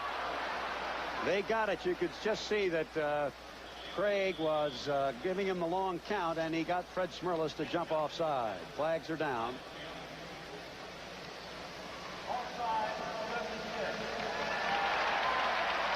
The Seattle quarterbacks are very good at voice inflection. Zorn is one of the best in the league, although he hasn't seen action today. And I'm sure when a young quarterback gets with a quarterback who's good at it, he learns quite a bit. Krieg learned that. Defensively, you tell your people, you tell them, you drill them, you drill them. Don't go on voice, go when the ball moves, but it still happens. Of course, Chuck Knox had Fred Smerlas in Buffalo for a long time, and he knows that Fred is that kind of a player, very, very anxious, intense player, and he does that a lot. It's 1st and 10. The ball at the 49-yard line of the Bills. Krieg fakes the handoff. Goes for Largent, and he says it is incomplete, does the official. That linesman. Hard to tell. Largent came back for the ball very well. Whether he caught it with part of his body out of bounds is hard to know. He was on the ground when he caught it. Nothing wrong with that. But if any part of his body was touching that white sideline. That is Jerry Bergman, number 17. He's a well-known official back in Buffalo for having made a call several years ago in Miami that cost the Bills a win over the Dolphins. So it's 2nd down and 10. The ball at the 49. Krieg to throw again. And he dumps it off to Eric Lane, and he couldn't hold on to it. Again, it was a blitz. 3 of the 4 linebackers were blitzing. That left, I believe, Stan David, correct, number 59, to cover one-on-one against Eric Lane. It's a tough assignment. David was a strong safety as a collegian, and if anybody should be equipped to do it, it would be a man who's had that kind of experience. Lane gave him a good move and got free. The rush had a lot of heat on Krieg, but he was still able to step up and deliver. The Bills were fortunate that Lane was unable to hold on to the ball. Stan David, a 7th-round draft choice for Buffalo this year, 6'3", 210 out of Texas Tech. Now it's 3rd and 10 as Seattle goes into their shotgun formation. Turner is wide right.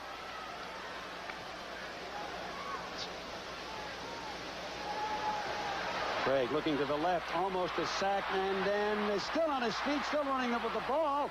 What a running back. He got to the 45-yard line. I'll tell you, though, what I was impressed by was the way that the Bills kept getting up off that ground and continued to pour and help head off the 1st down. They gave the same look that they've been giving on the blitz, but then their linebackers pulled out and they covered. So that was mostly linemen. Now watch here. Watch Smurlis get up. He reaches, can't get him. Krieg's more nimble. Somebody else takes a shot around the ankles and misses, but he's right back up on his feet. That's as right. You can see here. And the man who got up made the tackle, saved the 1st down. Somebody coming in from the other side. I tell you, there's great effort, great hustle being displayed by the Bills on defense today. That was Darryl Talley. As we see Jeff West punting the ball very, very high. Wilson isn't even going to bother with it. Takes a bounce and out of bounds inside the 10-yard line. Excellent punt by Jeff West. Minnesota and the Raiders 13-13 in the 3rd quarter. San Francisco is now leading Pittsburgh 17-10 in the 4th quarter. Washington, what a number they're doing on the Cowboys. 34-7 in the 4th quarter. 39-yard punt for Jeff West. An excellent one as it went out of bounds at the, well, they're going to mark at the 7-yard line. That is an outstanding punt, Rick. It's statistics we kept during the time when I was coaching indicate if you can punt the ball inside the 10-yard line, keep the team in there, that 70% of the time on your next possession you're going to get points. Now, not 100%, but 70% of the time. It might be interesting to see if this falls into that category. Interesting that you mentioned percentages, because if Chuck Knox is anything, he's a percentage coach. Absolutely. Prime example of a man who believes it. Joe Ferguson hands the ball off to Greg Bell. Bell gets close to the 10-yard line. Gain of 3 yards. It'll be 2nd down and 7, and you won't see the Bills doing much more than that this deep in their own territory. 1 minute and 15 seconds remain here in the 3rd quarter. The score is Seahawks 24, the Bills 21. This game started out as though it was going to be a walk for Seattle as they scored 17 quick points in the 1st quarter. The Bills came back with 14 in the 2nd quarter, and each has scored a touchdown here in the 3rd quarter. 2nd and 6 from the 11. Hand off to Bell. Bell makes a move inside, gets up to about the 16-yard line. He's going to be shy of the 1st down.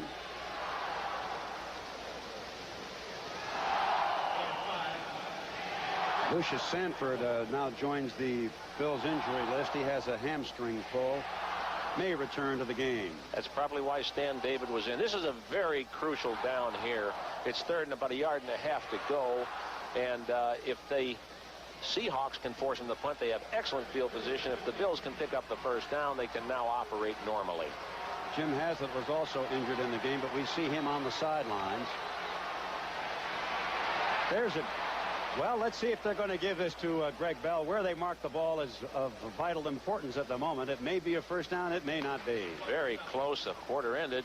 Bell made a good effort. He tried to lurch forward after his pins were knocked out from under him. The score, Seattle 24, the Bills 21. Fourth quarter action will start after this message.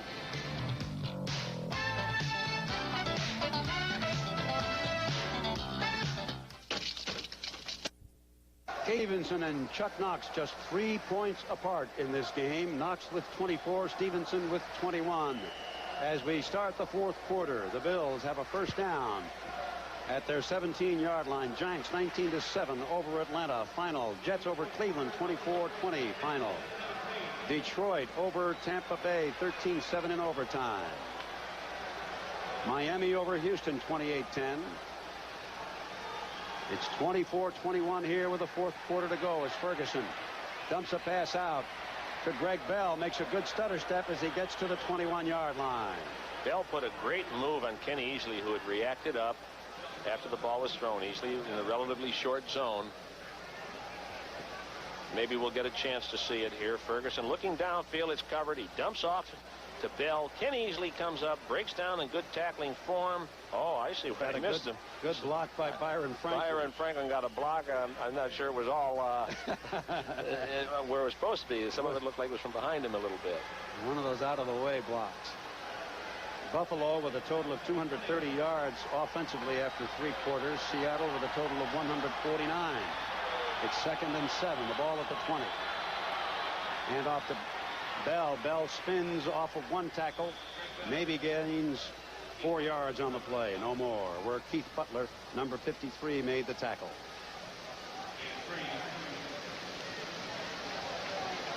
So many times, Coach, you see a run like that, and you wonder, why didn't the back move to the right? Because there's so much space over on the right side. Instead, he seems to go into the pile as we look at some more finals today. Well, a lot of times his momentum is carrying him forward. For him to be able to stop and change direction, he can't do it. And you have to run on instinct. You can't tell a man too much how to run.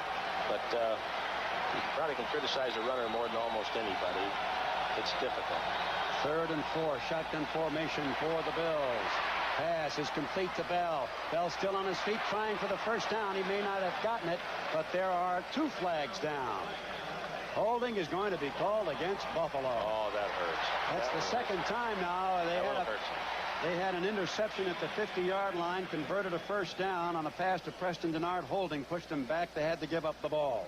Now, Bell looked as though he was very, very close to a first down, but a holding penalty is going to pull him out of that one. Cody, number 53. Holding is called on Will Grant. That moves the ball back to the 13-yard line where it'll be 3rd down and 14. And this isn't the spot on the field that you like to get very fancy, is it, Coach? No, 3rd and 14 way back here. You're very much in the game with a lot of time left to play, 13:41. You don't take too big a chance. Throw short and let the back run for the yardage, or run the ball and punt and play defense again. One place you don't like to throw is in the middle.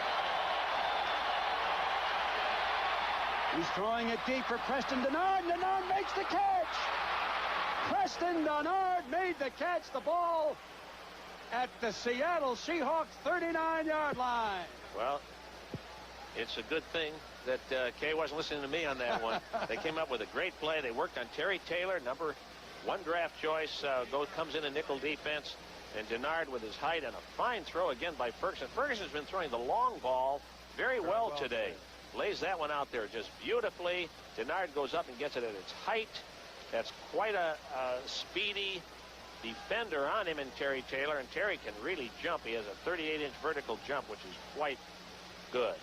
48-yard gain on the play and puts the Bills in Seattle territory, where they were faced with a 3rd and 14. That's deep in their own territory. Very big play for them.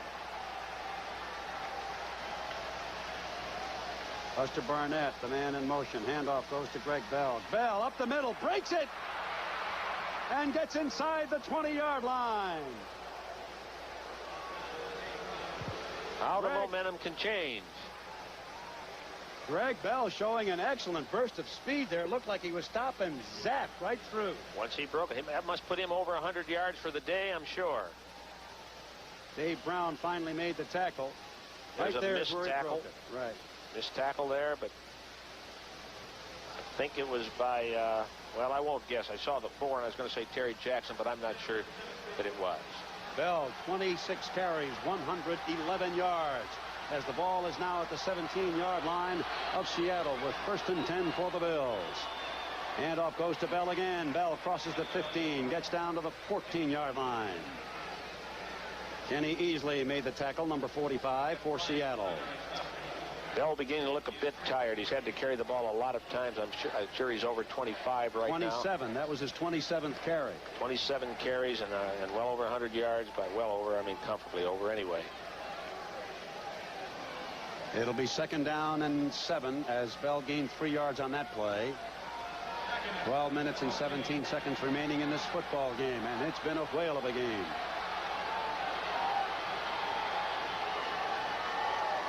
Handoff goes to Speedy Neal straight up the middle, and Neal gets to about the 7-yard line. I think there's a flag, and I think they probably are going to call the Seahawks offside, something very similar to what happened to Smurless earlier in this half. Well, if they have the 1st down, it matters little, but if they don't, they'll probably take the penalty. Offside. Looks like that happened. There it is. It'll be 1st and goal now for Buffalo with a ball on the 7-yard line. The gain was more than the penalty would have given. Correct. Somebody has forgotten to pick up his flag over here. All right, the official is now coming over to get it. 1st and goal for Buffalo. They have trailed throughout this game, but the score is 24-21 at the moment. They've been 2 tight ends since they got down here inside the 20. Power running formation. The wide receiver is Byron Franklin to the right side. Greg Bell straight up the middle. Gets inside the 5 to the 4, maybe the 3. The running game has been very, very important for both teams today. In one way, the Bills have been successful running the ball. Obviously, Bell well over 115 yards. But that man, I was going to say that man when we saw Chuck Knox, but here is Kay Stevenson. Chuck Knox has had difficulty getting his running game going, and as you pointed out before the game, that was something that Chuck Knox wanted to do for his offense to be successful today. He feels he has to. Here they are in a power formation out in the 3-yard line with 3 downs to go. That's appropriate. Pass goes into the corner for Barnett.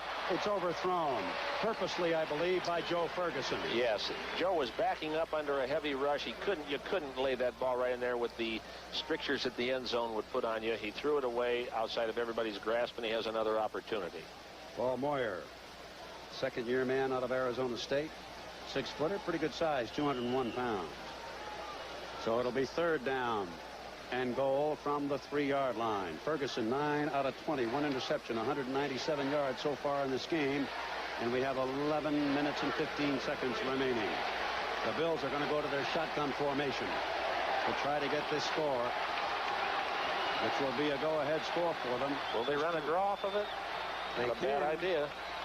Nope. They don't. Ferguson throws, complete, touchdown. What a move by Preston Denard. Preston Denard was sure the hero of this drive. A fine inside move back out. Ferguson drills the ball so that it gets there in a hurry before Denard is out of bounds, under pressure. I hope we get another angle of that one, because Denard just made a super move on the play. He was working on Dave Brown on that play. There's a flag down. Preston Denard's fourth touchdown of the year. It might have been a spike. I think it was that demonstration that is outlawed this year. I didn't see the demonstration, but I didn't either, but no more of that stuff, right? All right, Joe Danello. will try to give the Bills a very important 4-point lead. And he does. He made a very good point. 4 points precludes the field goal to beat him. There's timeout on the field. The score here in Seattle, the Bills 28, the Seahawks 24. We have a replay on that touchdown pass, Coach. Yes, Ferguson throwing under a lot of heat, and Denard thinking he's a little closer to the sideline than he is. You see him dragging his feet there, but he made a beautiful move to the inside. We don't get that different angle look that you would hope for, but we get a look at it again, and it was a fine play by both men, and Denard was certainly a hero on that drive. Ferguson to Denard, because the big 3rd and 14 when they were buried deep in their territory, and now the touchdown pass. 12 plays, 93 yards, and here is the kickoff.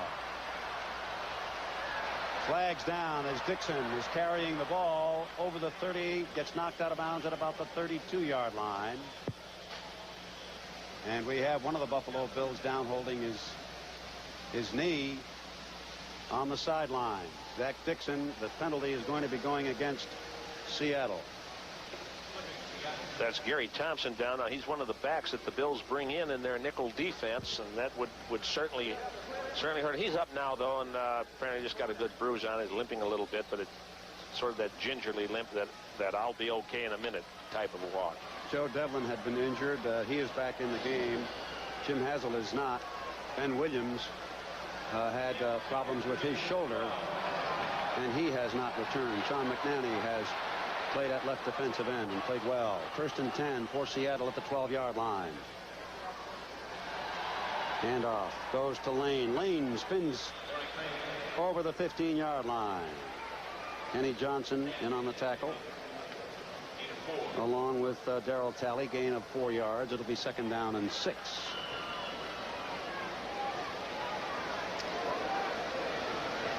Eric Lane has done a lot of running for Seattle today, as has Randall Morris. Not so much for Franco Harris. We had expected to see him carry the ball a lot, but he has not. It's 2nd and 6. Krieg back to throw. Gets it out to Hughes. He is tackled by Eugene Marv as he gets over the 25 to the 26-yard line. David Hughes, a 4-year veteran out of Boise State. As we look at it again, we see Krieg looking downfield. He's in dangerous territory for himself, particularly this late in the game. No one's there. I'm going to dump off to my back. This fellow is a fine control receiver, David Hughes is. One game, Kansas City against Seattle, he caught 12 balls against us. Pete Metzlars is the man who is being tended to on the field. The tight end, they can ill afford to lose him. He started the game today in place of Charlie Young, the veteran tight end. Charlie's hurting too, so they would be down to this one tight end, Mike Tice. Mike Tice, who caught the touchdown, the only touchdown in the preseason game that was played between these two teams. Well, earlier in the game, we talked, Rick, about what the keys to the keys to this game is. We said the performance of Ferguson was going to be very important. It's certainly been impressive to me. Yes. The matchup of Carpenter against their receivers, and they have worked on Carpenter with some degree of success, although he's played very hard. There we see Tice going off, looking as if he's hurt his leg enough to incapacitate him the rest of this game. And then also the ability of the Bills to establish some semblance of a running game we felt was very important. They've certainly done that. And they remain patient in trying to do it, even when they were behind 17-0. Right. They also speculated that Chuck Knox really felt, whether he has running backs or doesn't have running back, he's got to make the run go, and that the Bills accordingly would try and stack their defense to stop the run, which they certainly did in the first half. And now they're trying to make changes. Well, Metzlars is being taken into the dressing room, we're sad to report. Excellent tight end with tremendous size, 6'7", 240-pounder with excellent speed, too. It's 1st and 10 now for Seattle with the ball at the 26-yard line. Backs in an I formation. Krieg to throw out of it. Has a man wide open on the right side, and he is brought down as he crosses the 45 to the 46-yard line, and that would be, you bet, Steve Largent.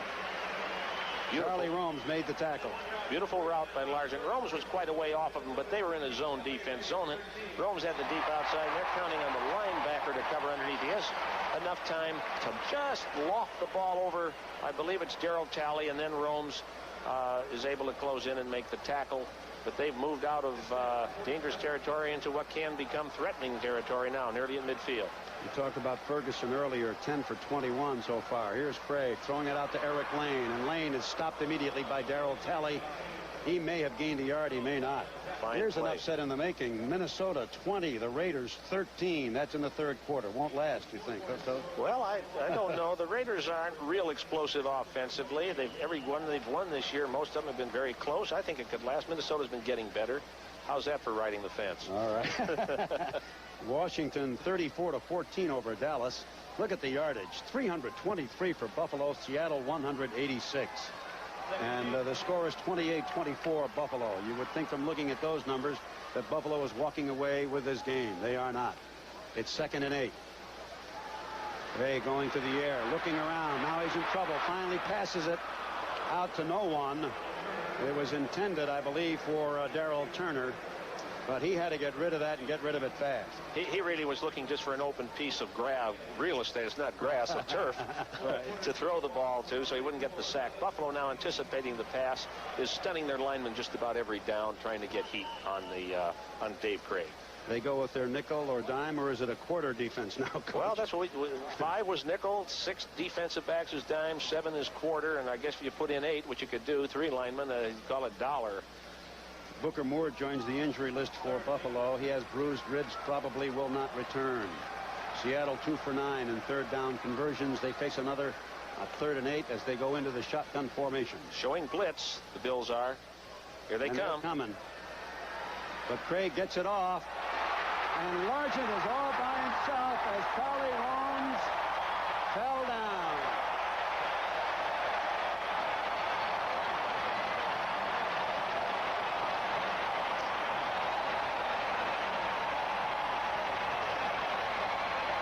There's the danger inherent in the blitz. There's nothing wrong with it. They've had great success doing it. And Rome's falling down. I don't know if we see the move on Largent. We see Rome's fall.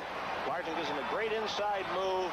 When he cuts back out, Rome's loses his footing, and Largent waltzes in with the go-ahead score. Look out, 5 yards. Right. Spike that.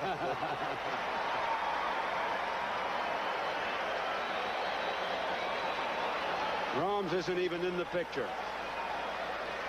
Largent walks in his 51-yard reception, and that gives Seattle the lead once again. Another important extra point coming up. Johnson splits the uprights, and that makes the score.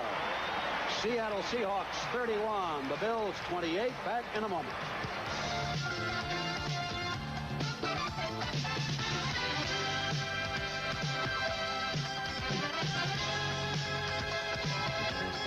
Yes, we know it's a big play. The Kingdome, the Seattle Seahawks have just taken the lead, 31-28, in what has proved to be a whale of a football game.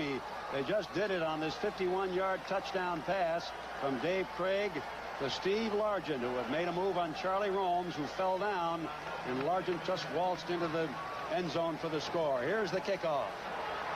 High kickoff to Wilson at the 2. Wilson makes a move to get outside and only gets back to the 17-yard line. Again, as you pointed out, that high kickoff gives the Seahawks a chance to get downfield. The Bills, on every kickoff today, have failed to get to the 20-yard line. Well, their coverage was right at the 20. There are a lot of people down there, including Schultz. Dornink I saw out in front on the coverage. Their coverage has been magnificent. Their teams are coached by Rusty Tillman. Rusty was a member of the special teams captain with the Redskins when I was an assistant there years ago, and he was an outstanding player and coverage man, and he's rubbed off a lot of this enthusiasm on his players. All right, they placed the ball at the 18-yard line. A point I want to make, Marv, Levy, in just a moment. Remind me. All right. The wave is on. Ferguson throws complete out to Craig Bell at the 25-yard line. The point I wanted to make, Coach, is the score is 31-28. The Bills hold the odd point. That's very important. A touchdown gives them a 4-point lead, and all they need is a field goal to tie the game. Absolutely. Plus, even an additional field goal by the Seahawks gives them just a 6-point vault, which doesn't put it away. 7 minutes, 25 seconds. The clock ticking off. Second down, 3 for the Bills at their own 25-yard line. Barnett goes in motion again. Handoff goes to Speedy Neal straight up the middle. Neal gets the first down and more as he crosses the 35 to about the 30, rather, to about the 33-yard line. This is a good old-time rock'em sock'em football game.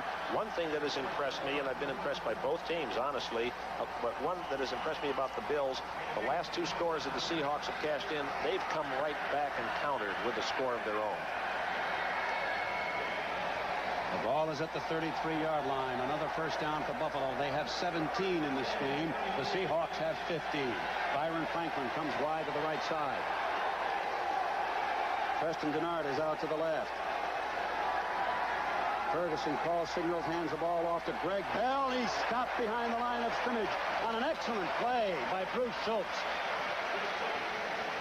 Second leading tackler on this team, Bruce Schultz, the outside linebacker. Schultz also is on that kickoff coverage unit, has been doing a good job of it, coming out now in a pass situation. They're in a 2nd and 10. They're anticipating a pass. Right now, Greg Bell has done a yeoman task in there today, but I have the feeling as I look at him that he is tired. Getting tired. He looks like he's getting tired. Raiders have tied up that game with the Vikings 20-20 in the 4th quarter. Marcus Allen a 1-yard run. And Detroit leads San Diego 4-3 in the World Series. There was a mix-up there. Who will recover the ball? The Bills recovered. I believe Bell fell on it as Ferguson comes out.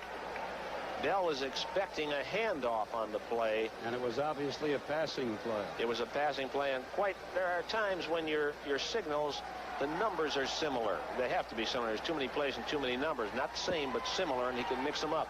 And that sometimes is the symptom of that is that he is tired, and his concentration level goes off. And I do think the young man is tired. 30 carries, 117 yards. It's 3rd and 11. What a big play for Buffalo right now. And Joe Ferguson took a look at the defensive setup and said, I want a timeout. So he will come over to the sidelines to confer with Coach Kay Stevenson. What a football game this has been. 5 minutes and 5 seconds left. And Ferguson will be facing Keith Simpson and Terry Taylor and Easley and John Harrison, the defender, and Dave Brown and Terry Jackson. Timeout on the field. The score, the Seahawks 31, the Bills 28.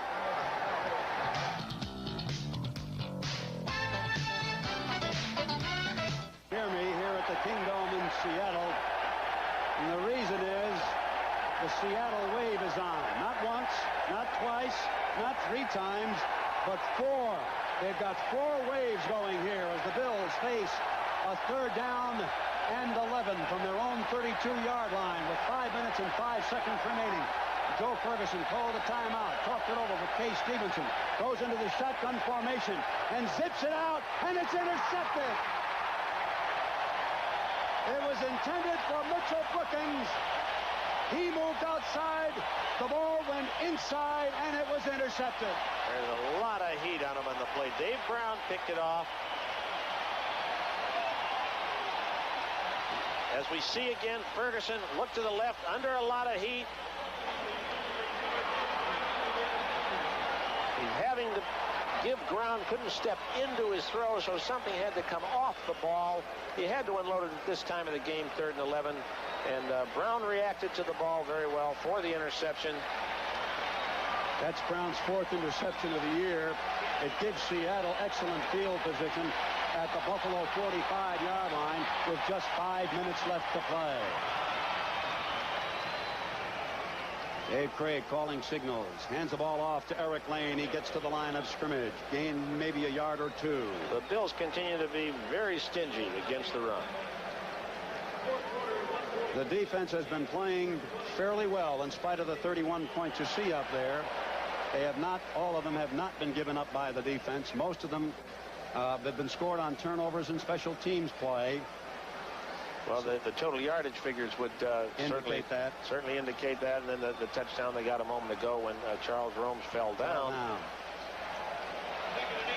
So the Bills defense is going to have to play its best at this moment if they hope to win this game. Hughes gets the call, and he is stopped at the line of scrimmage. That'll make it a 3rd down. Fred Smerlas and Eugene Marv, number 54, making the tackle. Good lead block on the play by Eric Lane, but the reaction of the rest of the Buffalo team was very good. He cut down the outside linebacker on the play, but the pursuit was superior.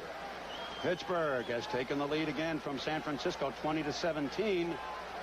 Anderson, a 22-yard field goal. They're in the 4th quarter. Very big down here. They can keep Seattle out of field goal range by forcing a punt. If they stop this down, they're showing blitz again. Krieg has plenty of time, throws, and it is incomplete. Intended for Dan Dorning. Just off Dorning's hands. He was covered out there by Shelton Robertson. No, Shelton Robertson's on the other team. Lucius Sanford. They both wear 57. Right. But Lucius Sanford covering there. All right. The Bills defense comes up, and Seattle will be forced to punt with 3 minutes and 31 seconds left. West, 5 punts today for an average of 40.4 yards. Well, he won't get much to add to the average here because he's on the 45-yard line. A good kick. If it goes out to 10, only give him a 35-yarder. He had a 39-yarder earlier that went out. But that's what he wants to do. He wants to get it to stop somewhere inside the 10-yard line. Absolutely. There's the kick. The flag is down. Wilson calls for the fair catch, takes it at about the 12, but there may have been offside on the play. Even if it's against the Bills, it will not be enough. If it's against the Bills, they'll decline it. They should. Seattle will decline it if it's against the Bills. Well, let's see what happens. They should decline it. I don't know if they won't will. Get a first down. They'll probably just take the play. They've got them on the 12-yard line. Right. 31-28 is the score. It's been that kind of a game since the 2nd quarter. It was offside against the Bills. They were trying to block the punt, and Seattle wisely declined it. Since the 1st quarter, when the Seahawks took a 17-0 lead, we have seen this picture most of the afternoon. Chuck Knox and Kay Stevenson, and they have battled each other just as you would have expected them to. Knox wanting to win this game very badly, obviously, and Stevenson in the same situation. Stevenson has an 0-6 record. He's facing his 7th straight loss. He's got 3 minutes and 26 seconds left to avoid that if he can. Well, the fact that you have been losing makes the pressure mount on you more. It's unfortunate. You have to be able to continue to think clearly about the game, and I'm sure he will. Kay shows good aplomb in a tough situation. Bills going to pass. Flag will be down. This is a free one. It looked to be as though Jacob Green jumped offside. The pass is complete to Byron Franklin. Stop made by Keith Simpson, but we'll see what happens.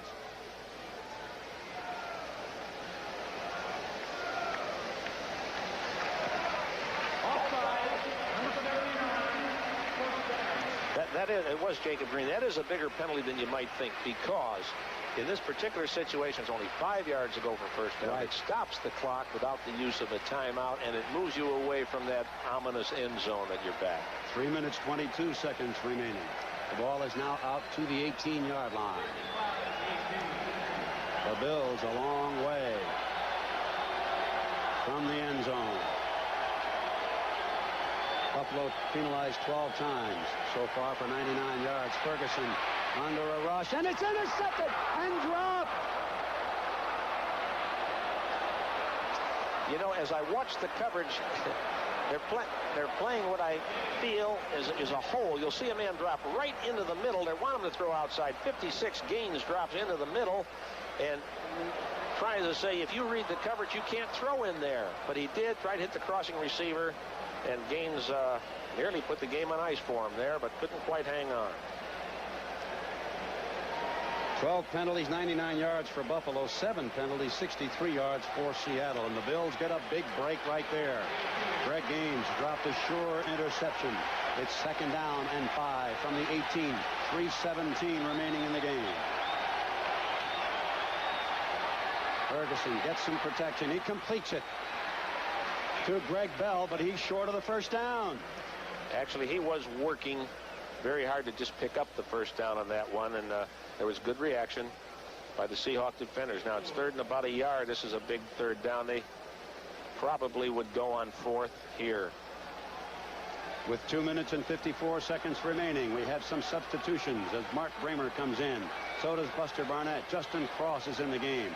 That indicates to me 2 tight end possible runs. Speedy Neal. What about you, Coach? Yes, they certainly, I think they would run. They've got 2 chances to pick it up here, not just 1. It's not 3rd down and we're going to punt. There's 2 chances to pick it up. 3rd and 1. Let's see what they do. They give it to Bell instead, and he is stopped.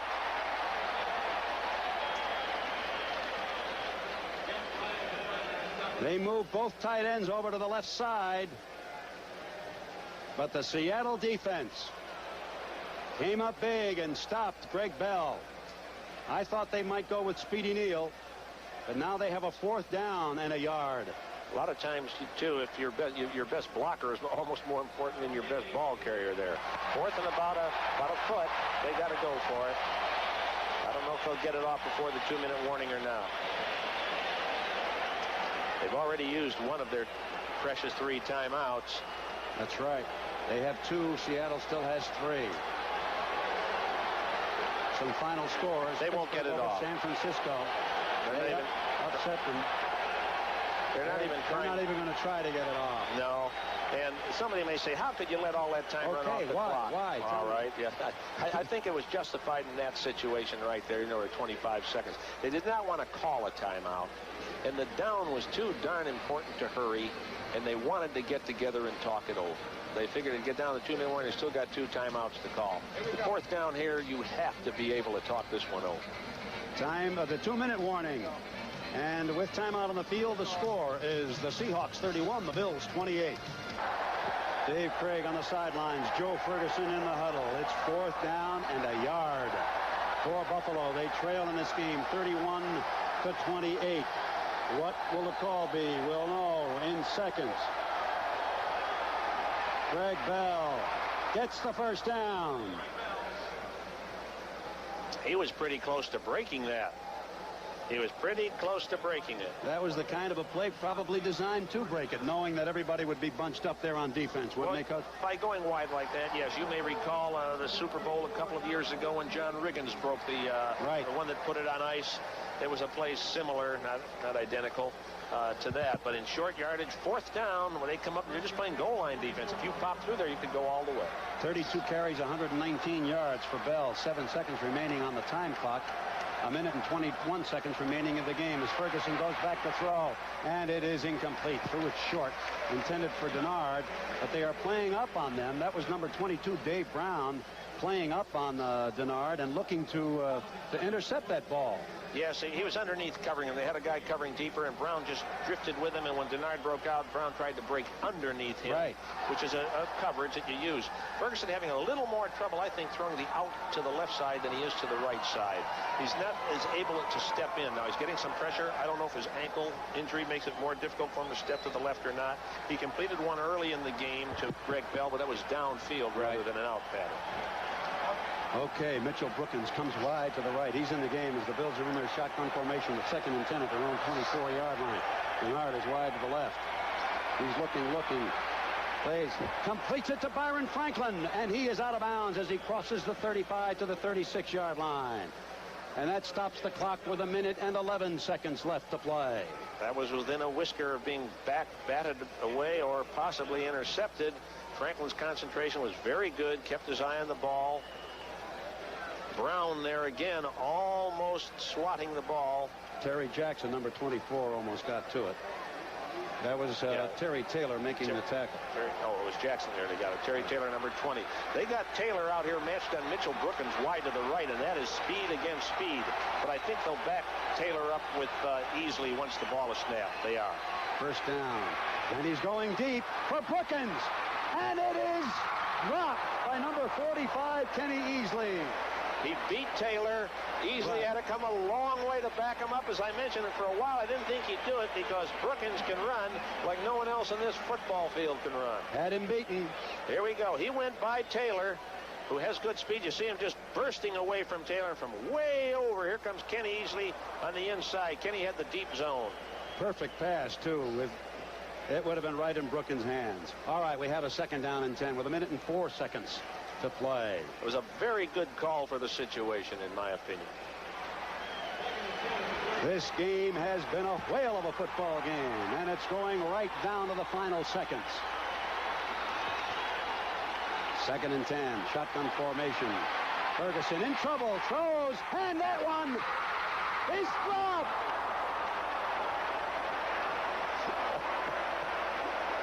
Ferguson, under tremendous pressure, got rid of the ball rather than be sacked to face a 3rd down back inside his own 20. Threw the ball, and Easley was there, almost had himself an interception, juggled the ball around. I was going to say, finally dropped it. Easley's had his hands on more balls than a circus juggler so far. Last 2 downs, he double caught both of them. Look at this. Oh, talk about frustration. That was number 51, Jim Richard, coming over there. I tell you, I'd be frightened with this Mitchell Brookins out here one-on-one. Terry Taylor pressing him. If I were the Seahawks. Flag is down, and they're going to stop it. I think the nose tackle on Seattle was offside unless he was drawn. 54 seconds left. The clock stopped. We've got a little bit of everything going on here. It looks 13 penalties against the Bills in this game, and they have hurt them. And this one really hurts them because it gives them a 3rd down and 15. Penalties have plagued the Bills over the last 2 years. Worse last year really than this. But, well, they're on a pretty good pace for last year, too.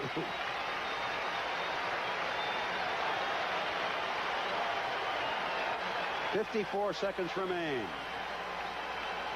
Buffalo yet to win a game. They have battled in this one against the Seahawks. Mitchell Brookins, wide to the right. Bernard is wide left. 2 other receivers also in the game, Byron Franklin. And here goes Ferguson's throw. He's short. And they are not going to call anything at all on that. I thought possibly you'd see a flag. Keith Simpson on the coverage, number 42. Pass intended for Dawkins, incomplete. 4th down. They've already gone for 1/4 in this game. This will be the 15th 4th down attempt of the season for the Bills. I noticed in their stats as I looked over before the game. That is a remarkable large number, indicating, of course, the frustration of their season. They've been losing late in the game and having to go so often for it on 4th down. Well, they've gone 4th down already once today in 3rd and 4th quarter. And here's 4th down. This is it for the Bills if they hope to win today. Ferguson throws. And Mitchell Brookins went the wrong way. Well, Brookins broke inside, and Ferguson was looking for a go pattern. Now, I don't know what happened. Easily made an effort to intercept it. Why, I don't know. The ball was 45 yards downfield and was going to... yeah, why would he do that? Well, unless he felt there was a receiver showing up over there and he better control it some way or other. But I don't know why he wouldn't just bat it down. It's so obvious, and yet players, even veteran, experienced players, don't realize. Milt Jackson had a couple of words to say to Mitchell Brookins, and he is being consoled a little bit over there. Greg Bell is over there talking to him now. Well, Brookins was drafted to be a player of 3 or 4 years now. Great speed and potential. They can just sit on it now. The Bills will have to call their last time out, and then they can do this another time. The game will be over. But Brookins was drafted a 4th rounder, a receiver with a lot of speed, a lot of raw talent, who still isn't polished, and they knew it. Type of guy similar to, let's say, Carlos Carson, who I knew at Kansas City, who took a few years to develop. they had hoped for Butler and those people to be in there doing the playing and not having to play Brookins to the degree they are right now. Now, would they put Brookins out there rather than a Byron Franklin because Brookins has that extra speed? I'm sure that's the reason. Just the speed and the chance, and he came very close to grabbing that one a few plays ago that where he beat Terry Taylor, or went by Taylor at least. And, but he obviously had a go route, and probably the pattern was called where the receiver on the other side breaks in and he's supposed to go. I'm only speculating. I could be 100% wrong. And he heard it and turned it himself. The Raiders 23-20 over Minnesota, came back to win that ball game. And the Bills gave it a valiant effort today, but you won't be able to say that to any of the players, saying, gee, you guys played great. They don't want to know any of that. They just want to see the W up there. And they come in here to Seattle and battle Coach Chuck Knox and his club, giving them everything they could handle. Actually outplayed them, I still say, from the line of scrimmage, and have come up with another defeat, their 7th in a row. Well, this hurts. They certainly... Oh, they fumbled the ball there. Wow. Wouldn't that have been something? Dave Krieg fumbled the ball, and Eric Lane had a fall on it. That's why you bring those backs up in there close. Now it's all over. There are no timeouts left, and by the time they spot the ball, they'll be well under 30 seconds remaining to play. So there'll be no more snaps in this game. Joe Ferguson, 14-32, 227, 2 touchdowns and 2 interceptions. Playing on that very sore ankle. There's Dave Krieg, 17 of 29, 231, 3 touchdowns and 2 interceptions. And we're winding it down now. 3-2-1. The ball game is over. The final score, the Seattle Seahawks 31, the Buffalo Bills 28. We'll be back to recap this ball game in just a moment.